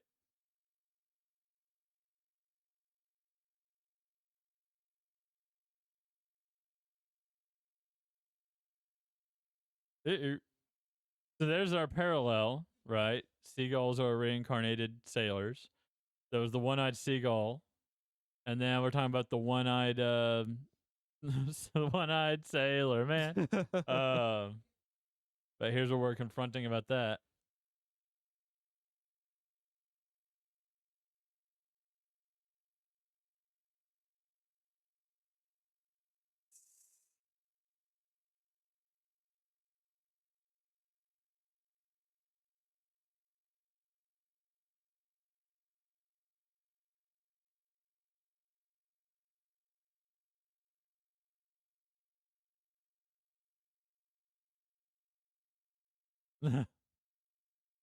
That's another one I want to put in my lexicon. He made a confession that make a saint swear. So good. And his delivery. People don't talk about this anymore, but it just fits him. Like, he's delivering these lines perfectly. It's like, I swear to God, it maybe not at the very beginning, but at some point they had to have been writing this with Willem Dafoe in mind. It's so bizarrely Willem Dafoe through and through, you know?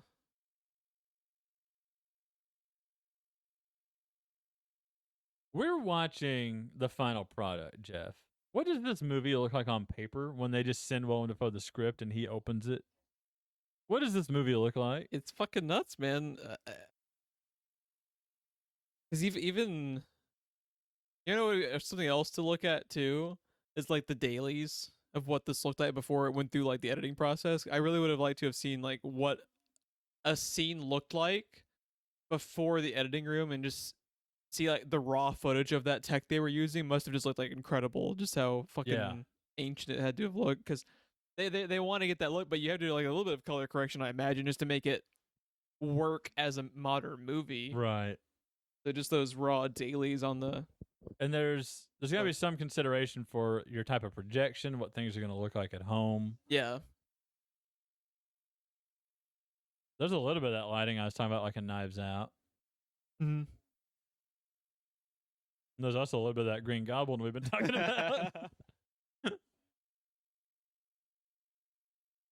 You know who's holding a pumpkin bomb beneath that trench coat? I mean, stop and think about the Green Goblin for a minute. Oh, it's fucking absurd, dude. The craziest character, the craziest character enough. The character is crazy enough, but then his weapon of choice is grenades shaped like a pumpkin. As you do.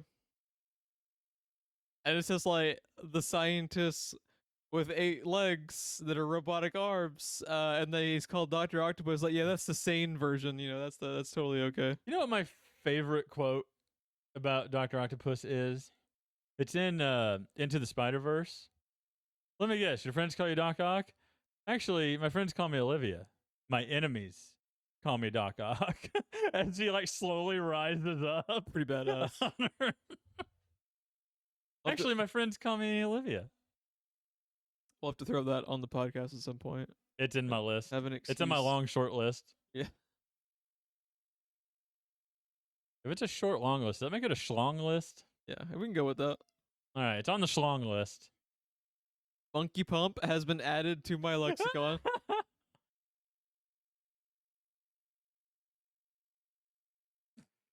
Next time I get overexcited, I'm gonna grab you by the shirt collar and just shake you, Jeff. Monkey Pump. Oh,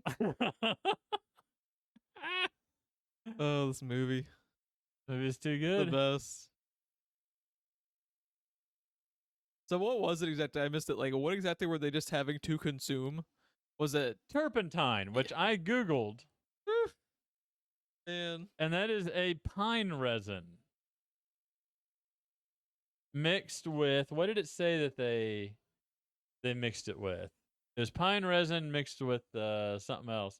Because why is the gin always gone? So Willem Dafoe is buff with lightning damage now. Right?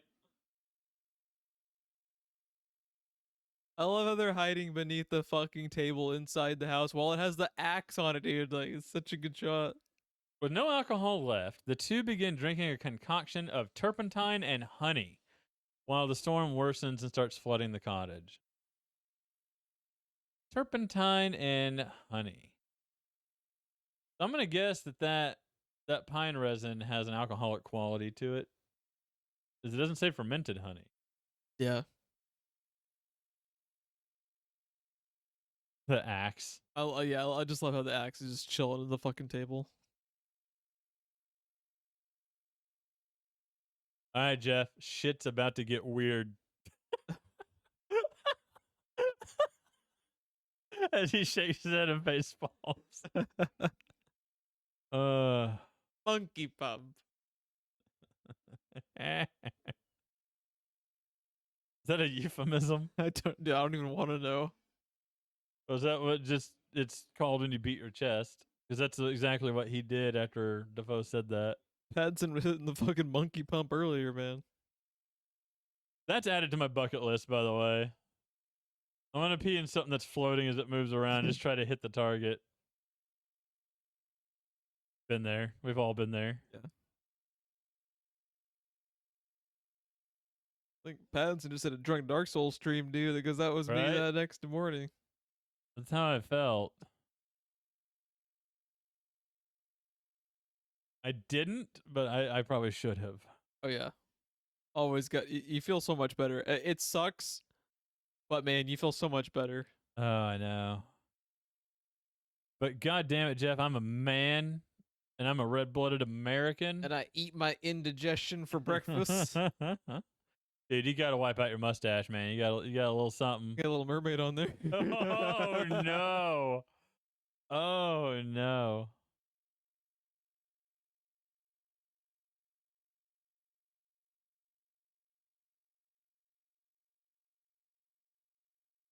Okay. The only thing I've ever seen anyone pull off dramatic writing or dramatic scribbling is the Death Note anime. The only thing I've ever seen pull off dramatic reading set to music is the Lighthouse. That's pretty fucking intense, right? And so that was the moment where Pattinson learns that Defoe has been pretty much demeriting him after every single little thing he's been doing to the point where he will not be paid for this entire endeavor. Yep, after everything. Thank you.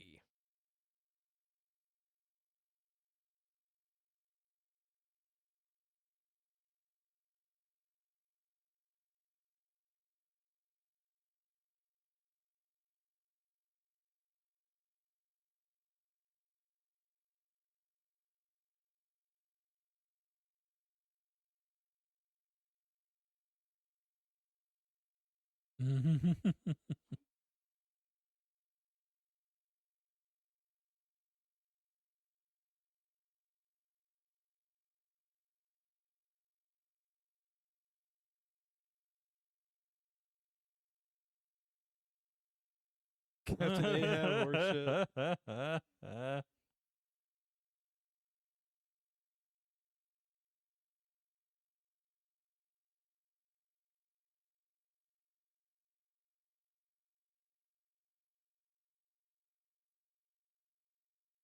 You see, like that right there, where his voice almost Mhm. like settles down. Like that's the part I was talking about, where I think that's where he's being directed to just like let your true Right. self show, because he's not from this line of work at all. So goddamn high and mighty. I love it.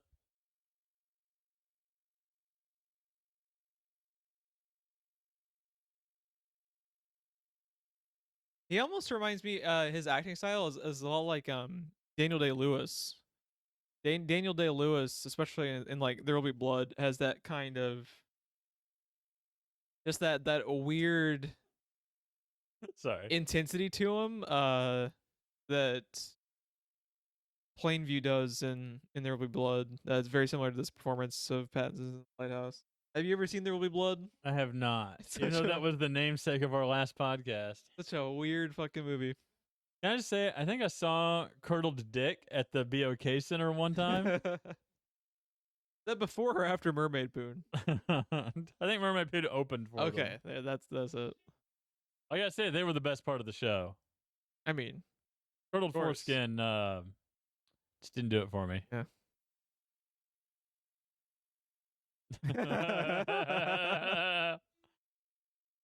Also, I just want the screen grab with the subtitle at the bottom where he's yelling, "God damn your farts," as this is my background on Twitter.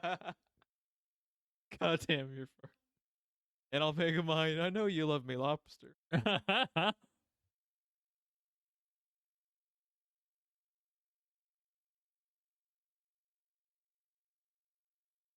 Ike, the backdrop is the goddamn axe in the table. Oh yeah.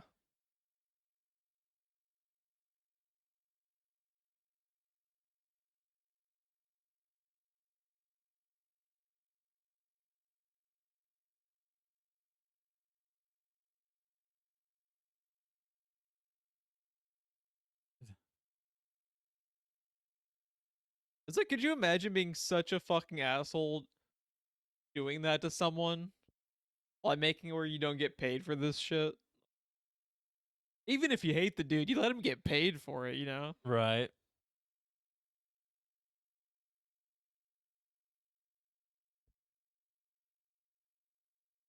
Jesus. His face as he delivers this, too.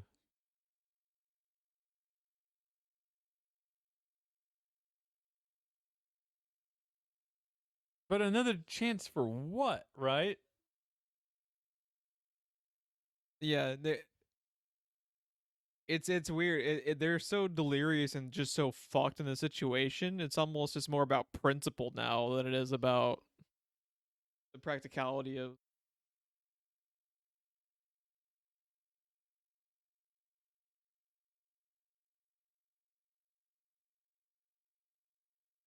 There's also a lot of conversations about both of them having the same name. Mm-hmm. About,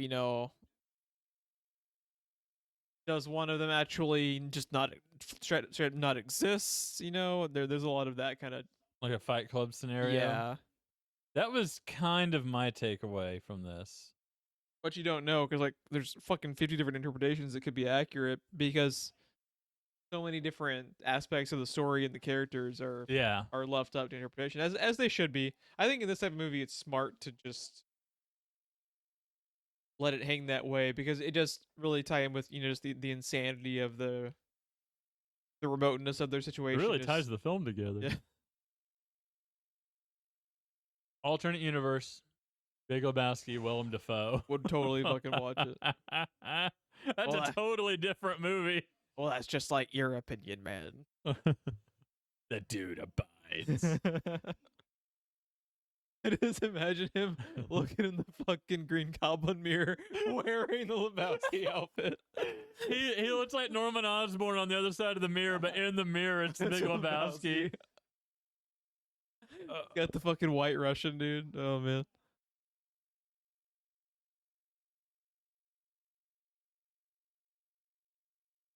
The highlight of my past year and a half, this will tell you a lot, is that Jeff Bridges fucking beat cancer and COVID. Fuck yeah, dude.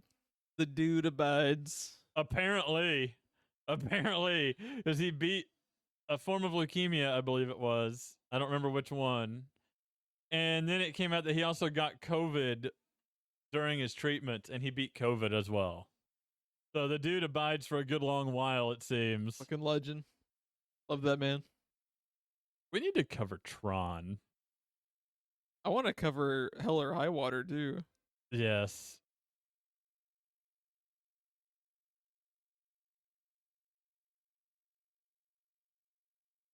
There's your Batman too. Did you just fucking hit me? Like that first expression after being hit. Take a drink. The mermaid is back. Yep.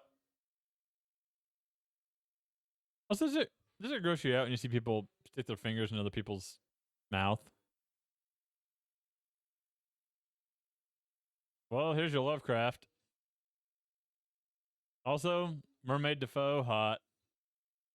Wood smash. Well, Pattinson's smashing him right now, actually. About like the Batman trailer where he's just destroying that dude's entire face. Oh my Jeez. God, you're not lying. That's exactly that moment. Yeah, I just find it interesting his dialogue earlier with the Neptune Triton curse he was putting upon Pattinson, talking about like the barnacle and coral encrusted this or that, and all the language he had there. Then that's literally how you see him in that moment. Yep. Basically, as Ursula, by the way.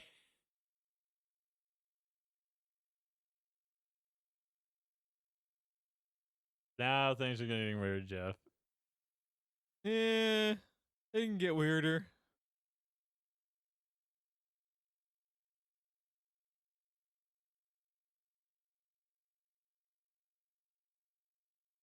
This is turning into, I've never seen the show, but I've seen the scene from Succession. The pigs on the floor, the sausage. Do you know what I'm talking about? Mhm. This is turning into that. I just remember the fucking audience at the theater just being so fucking uncomfortable during this whole bit. Yeah, there's a lot of nervous laughter rolling through the theater, like, where it's like you can't believe what you're watching. but you can't look away, and Yeah. you're not laughing because you find it funny. It's like these type moments and shit is literally hard for me to look at. Yeah. You know.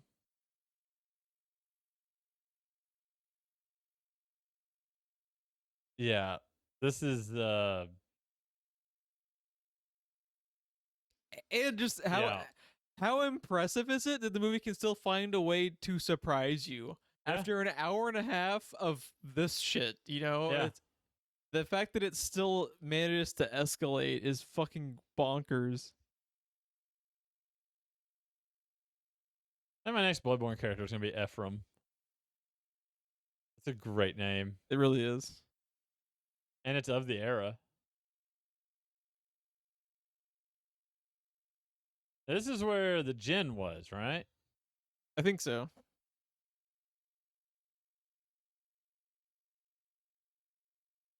What do you think the attitude was like on set after they called cut here? Like, how does Defoe and Pattinson not just burst out laughing as soon as cut is called? Dude, man, I would fucking love to hear Pattinson and Defoe just talk about this movie now. I've just been a couple of years and just look back and just like how much of a weird experience this had to have been for them. Okay, we've been talking about claustrophobia in this movie. Is there any death that you can think of worse than, aside from probably burning or drowning, than being buried alive? I'm very claustrophobic, so just the idea of it, even in Kill Bill, it freaks me out. Just Yeah. when you think about putting yourself in that situation, Mm-hmm. terrifying. She punched her way out of the Yeah. coffin like Batman in Justice League Doom.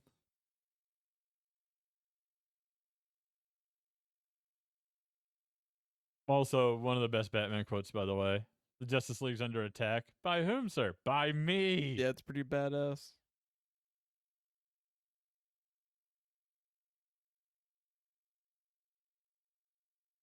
Yeah, could you imagine just like your director's like, now I want you to shovel all of the dirt and aim it at his face as much as possible. Ugh. It's Willem Dafoe. You know, like everyone fucking loves Willem Dafoe. Just can't imagine. Okay, that's another thing to point out also. Think about all the vast array of characters Willem Dafoe has played, and by all accounts, like one of the greatest people to work with. Like, he can play such an asshole and such a douchebag. That will never, I know it's called acting, but it never ceases to amaze me that some of, like, what is supposed to be some of the nicest people on the planet play some of the biggest assholes in film, And you vice know, versa. and vice versa.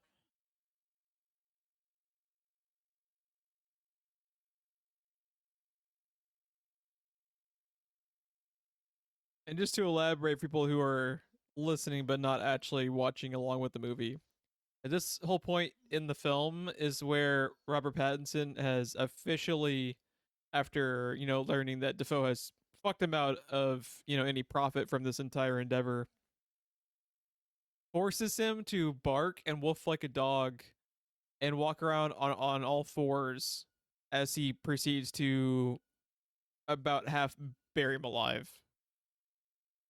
And the only reason he stops is because he wants to get his keys, pretty much, to go and finally look inside the lighthouse. Pretty sure I've seen something similar on Pornhub. Yeah. Island.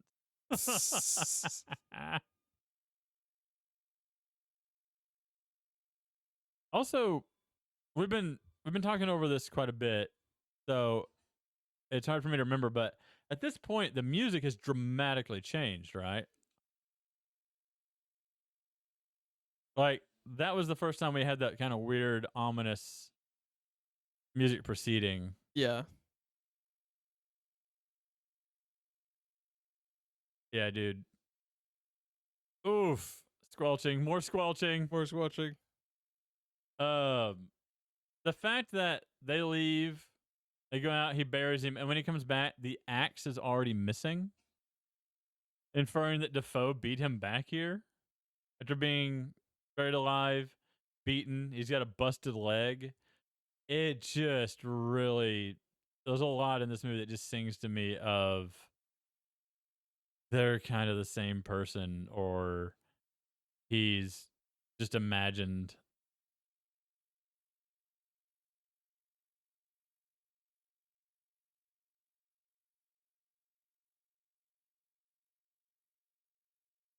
I almost wonder if there isn't because there's so many different like avenues you can take it. I almost wonder if like Eggers doesn't even have a definitive. He's just, you know, like Right. there is no set.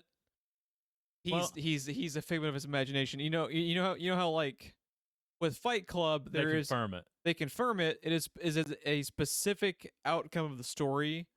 I almost feel like there is no specific outcome of the story. Yeah, he's quoted, at least on Wikipedia, as saying that he wanted the movie to be more about questions than answers. Yeah. Which, Which is, again, mission accomplished. Yeah. Yeah. Still trying to process Defoe Ursula from earlier. Oh my god. But And why I was so turned on by it. I know, right? But I really think that there's just and another, you know, very very Lovecraftian callback is just how fucking ambiguous it is about like where the character, you know, like really at what point is just him going insane, you know, you just don't know.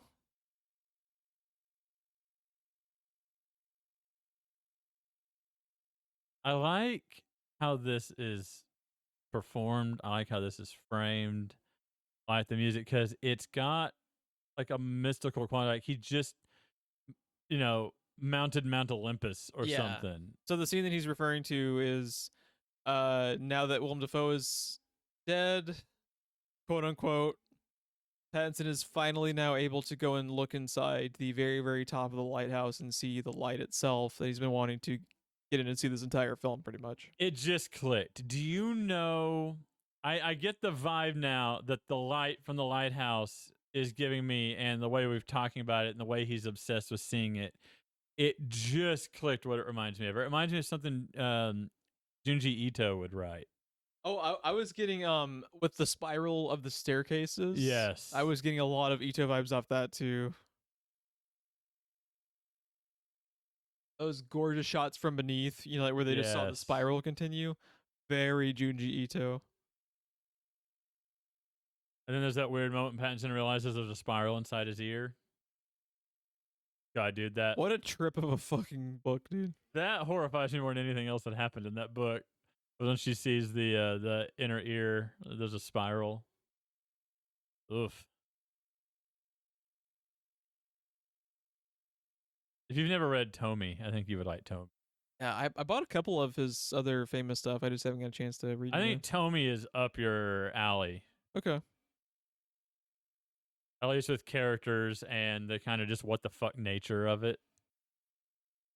Yeah, I didn't like the ending that much, but I liked overall It's Uzumaki a lot. Yeah, Uzumaki started strong and kind of went out on a whimper. Tommy doesn't really have an ending, but it's kind of left just open.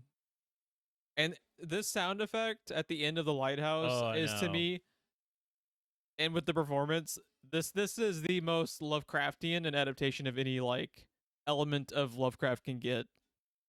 Just this weird sound effect that's so otherworldly, and just his reaction to it, where he's almost like terrified and ecstatic about it at the same time, is just so Lovecraftian. And again, that spiral of his reaction to being able to look into the flame, into the light, it really sings of Ito. I think something Ito would write as well. Yeah, man. And whether that's intentional or not, and I assume it's probably not, it fits. Yeah, I just remember hearing that sound effect in the theater the first time I watched this movie. I was absolutely fucking blown away by that sound effect on the. So here's where we get just like the huge obvious callback to Prometheus. Yes. Which was a little bit bizarre to me that they just made it so blatant in the movie. Mm-hmm. And that's another thing too. It's like very interesting that I think people had very interesting discussions about just how a lot of the callbacks and referencing in this movie is very obtuse, and some of it is just so transparent. Like with this, it's weird. And I believe there's a line Defoe has earlier where he wishes like a Promethean death upon him or something. Yeah. And then we literally have Prometheus at the end. For those that don't know, in Greek mythology, Prometheus is the god that basically brought fire to man. And that is a representation of power and technology and everything that kind of got the human mechanizations going and industrial revolution type stuff going. Gave us weapons, gave us cooked food, gave us agriculture, gave us everything by giving us fire and basically passing some of the god's power to humans, therefore God's losing power. And his punishment by Zeus is he's chained to a mountain, and the iconography of the eagle belongs to Zeus. But every day, once a day, an eagle comes and pecks out his liver and eats his liver, which the Greeks believe is significant, right? Like emotions or the soul or something is in the liver. Yeah. Eats out the liver. And then over the course of 24 hours, the liver grows back. And then the next day, the eagle comes again and pecks out his liver and eats his liver. And it's just for eternity, he's chained to this mountain as this is happening. And he wishes a Promethean death upon Robert Pattinson in this movie. And what do we see at the end, Jeff? Prometheus, essentially. Yeah, verbatim. Yeah, it's such a direct representation of it that it kind of throws you for a loop, because most of the rest of the movie is very kind of, I don't know. It's weird how they go from being so subtle in some aspects to just like so in your face in others that it makes it. It sings to me of the Blade Runner re-release ending. You know what I'm talking about? Yeah. Where they added in the scene or put the scene back in the final cut.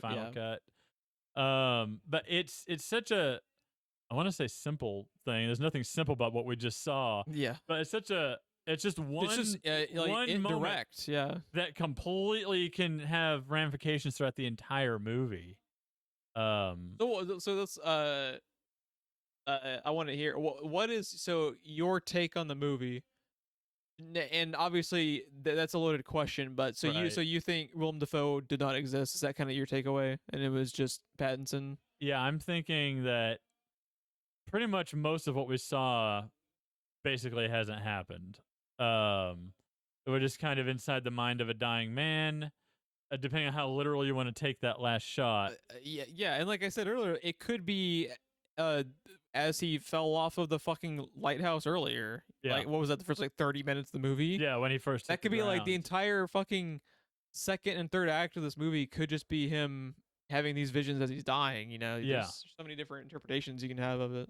So yeah, that's kind of my take. The thing I've always been curious about, and it's very deliberate, because again, everything in this movie is so deliberate. We see one of his eyes is missing. I believe it's the same eye that is missing from the head we have in the lobster trap. The same eye that's on the seagull. But we don't ever get to see if the other eye is there or if both eyes have been pecked out by the seagulls. But is he the first dude that he accuses Defoe of killing? Like, is this a southbound situation? Yeah. Like, Don't fucking know. and whose? His? Willem Dafoe's? A completely other character we've never technically been introduced to? Yeah. Like, yeah. There's so many different ways that you can take it. But the thing that I've always been curious about since I've left, because that angle, we only see the right eye pecked out. We don't know if the left eye is there, and that can have ripples throughout the entire film as well. Yeah, the layers of And you yeah. not being able to see if that left eye is there, very deliberate.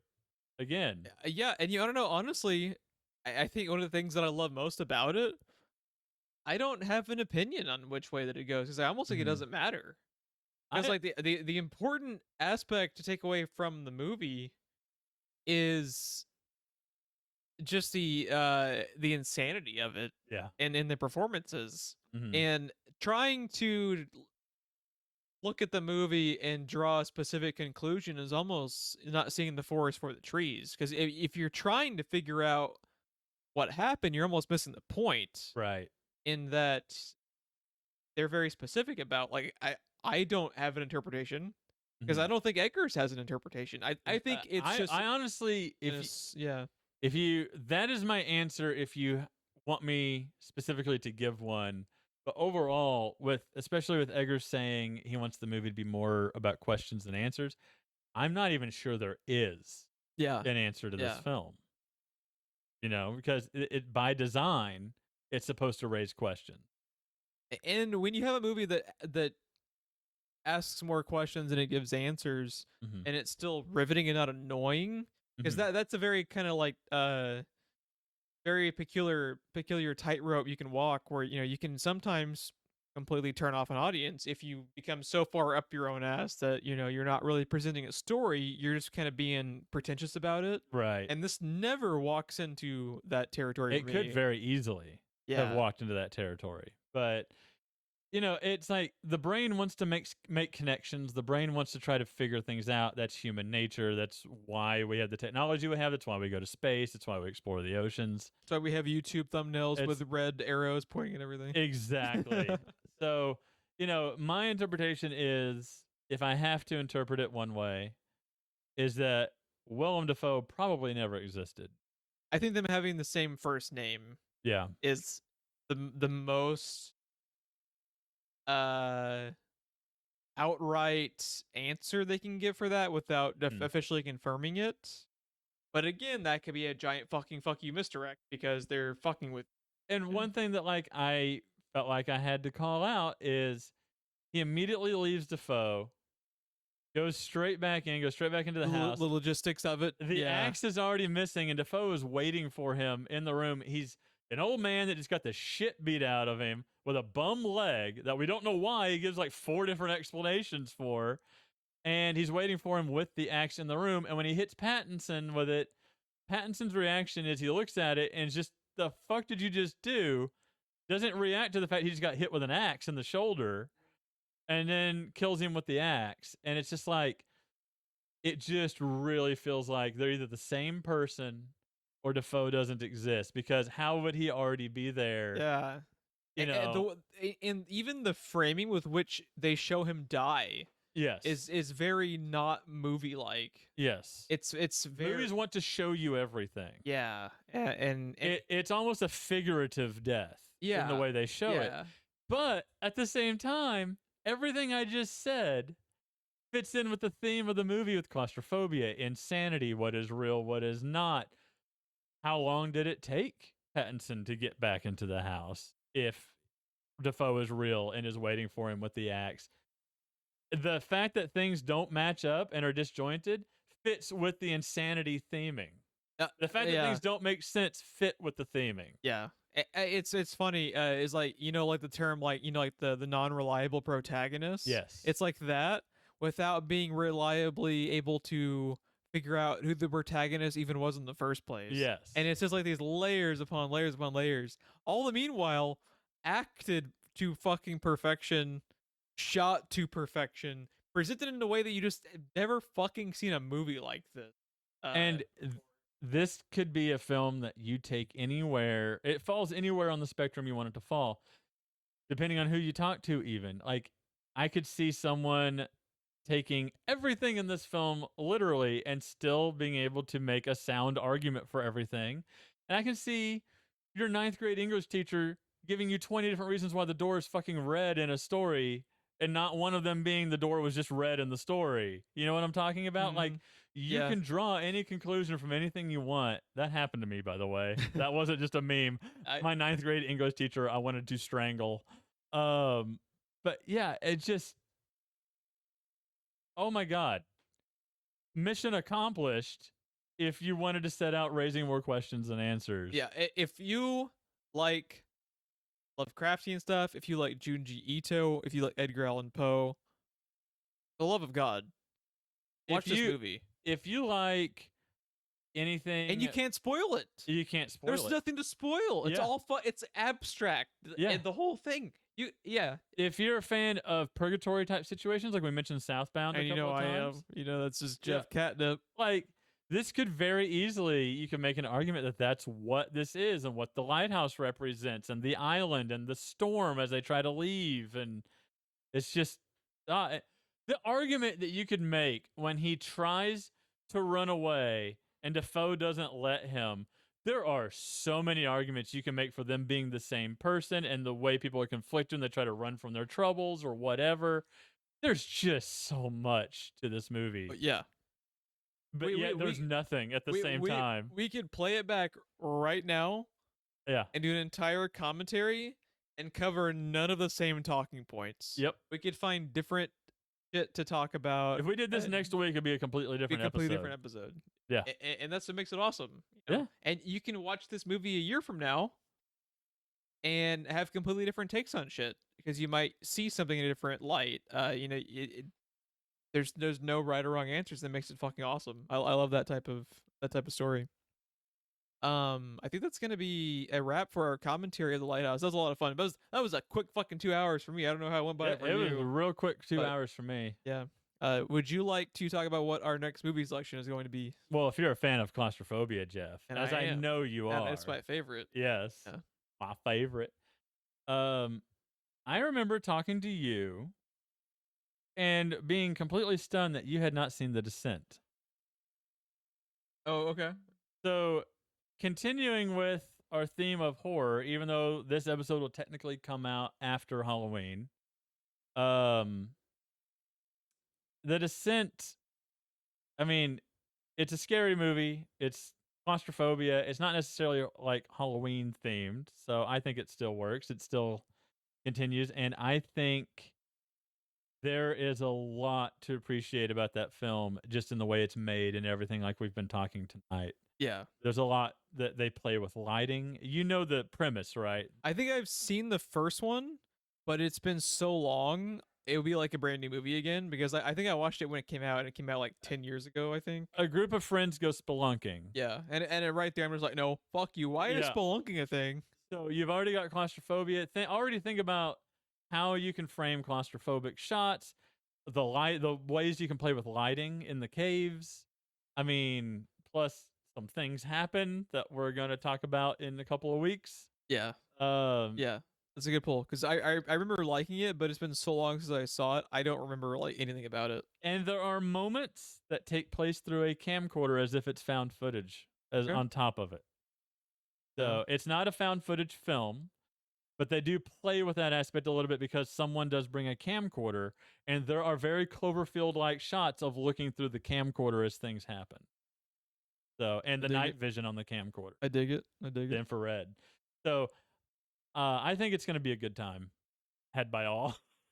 And yeah, it's a very good movie, and the sequel makes one decision at the outset that we cannot talk Yeah. about yet. I remember you telling me That was completely really unnecessary. pissed you off. That really angers Because I saw the first one a long time ago. Don't really remember it very much, but never saw the second one. So I might have to watch the second one just to see what Riley and like kind of like. If you want to know the kind of technique that we're going to be talking about, let me show you the poster on IMDb to the yeah, that's how you spell it. There we go. Look at this poster. I remember that. Yeah. I remember walking past that in a movie theater being like, what? Because you almost have to do a double take when you're just walking down the hall at it. Yeah. That is what the level of filmmaking we're going to be talking about in The Descent. The poster says it all. And it's fucking great. So, yeah, I enjoy it. Yeah. And I think it's pretty universally held as being a pretty great horror film. Yeah.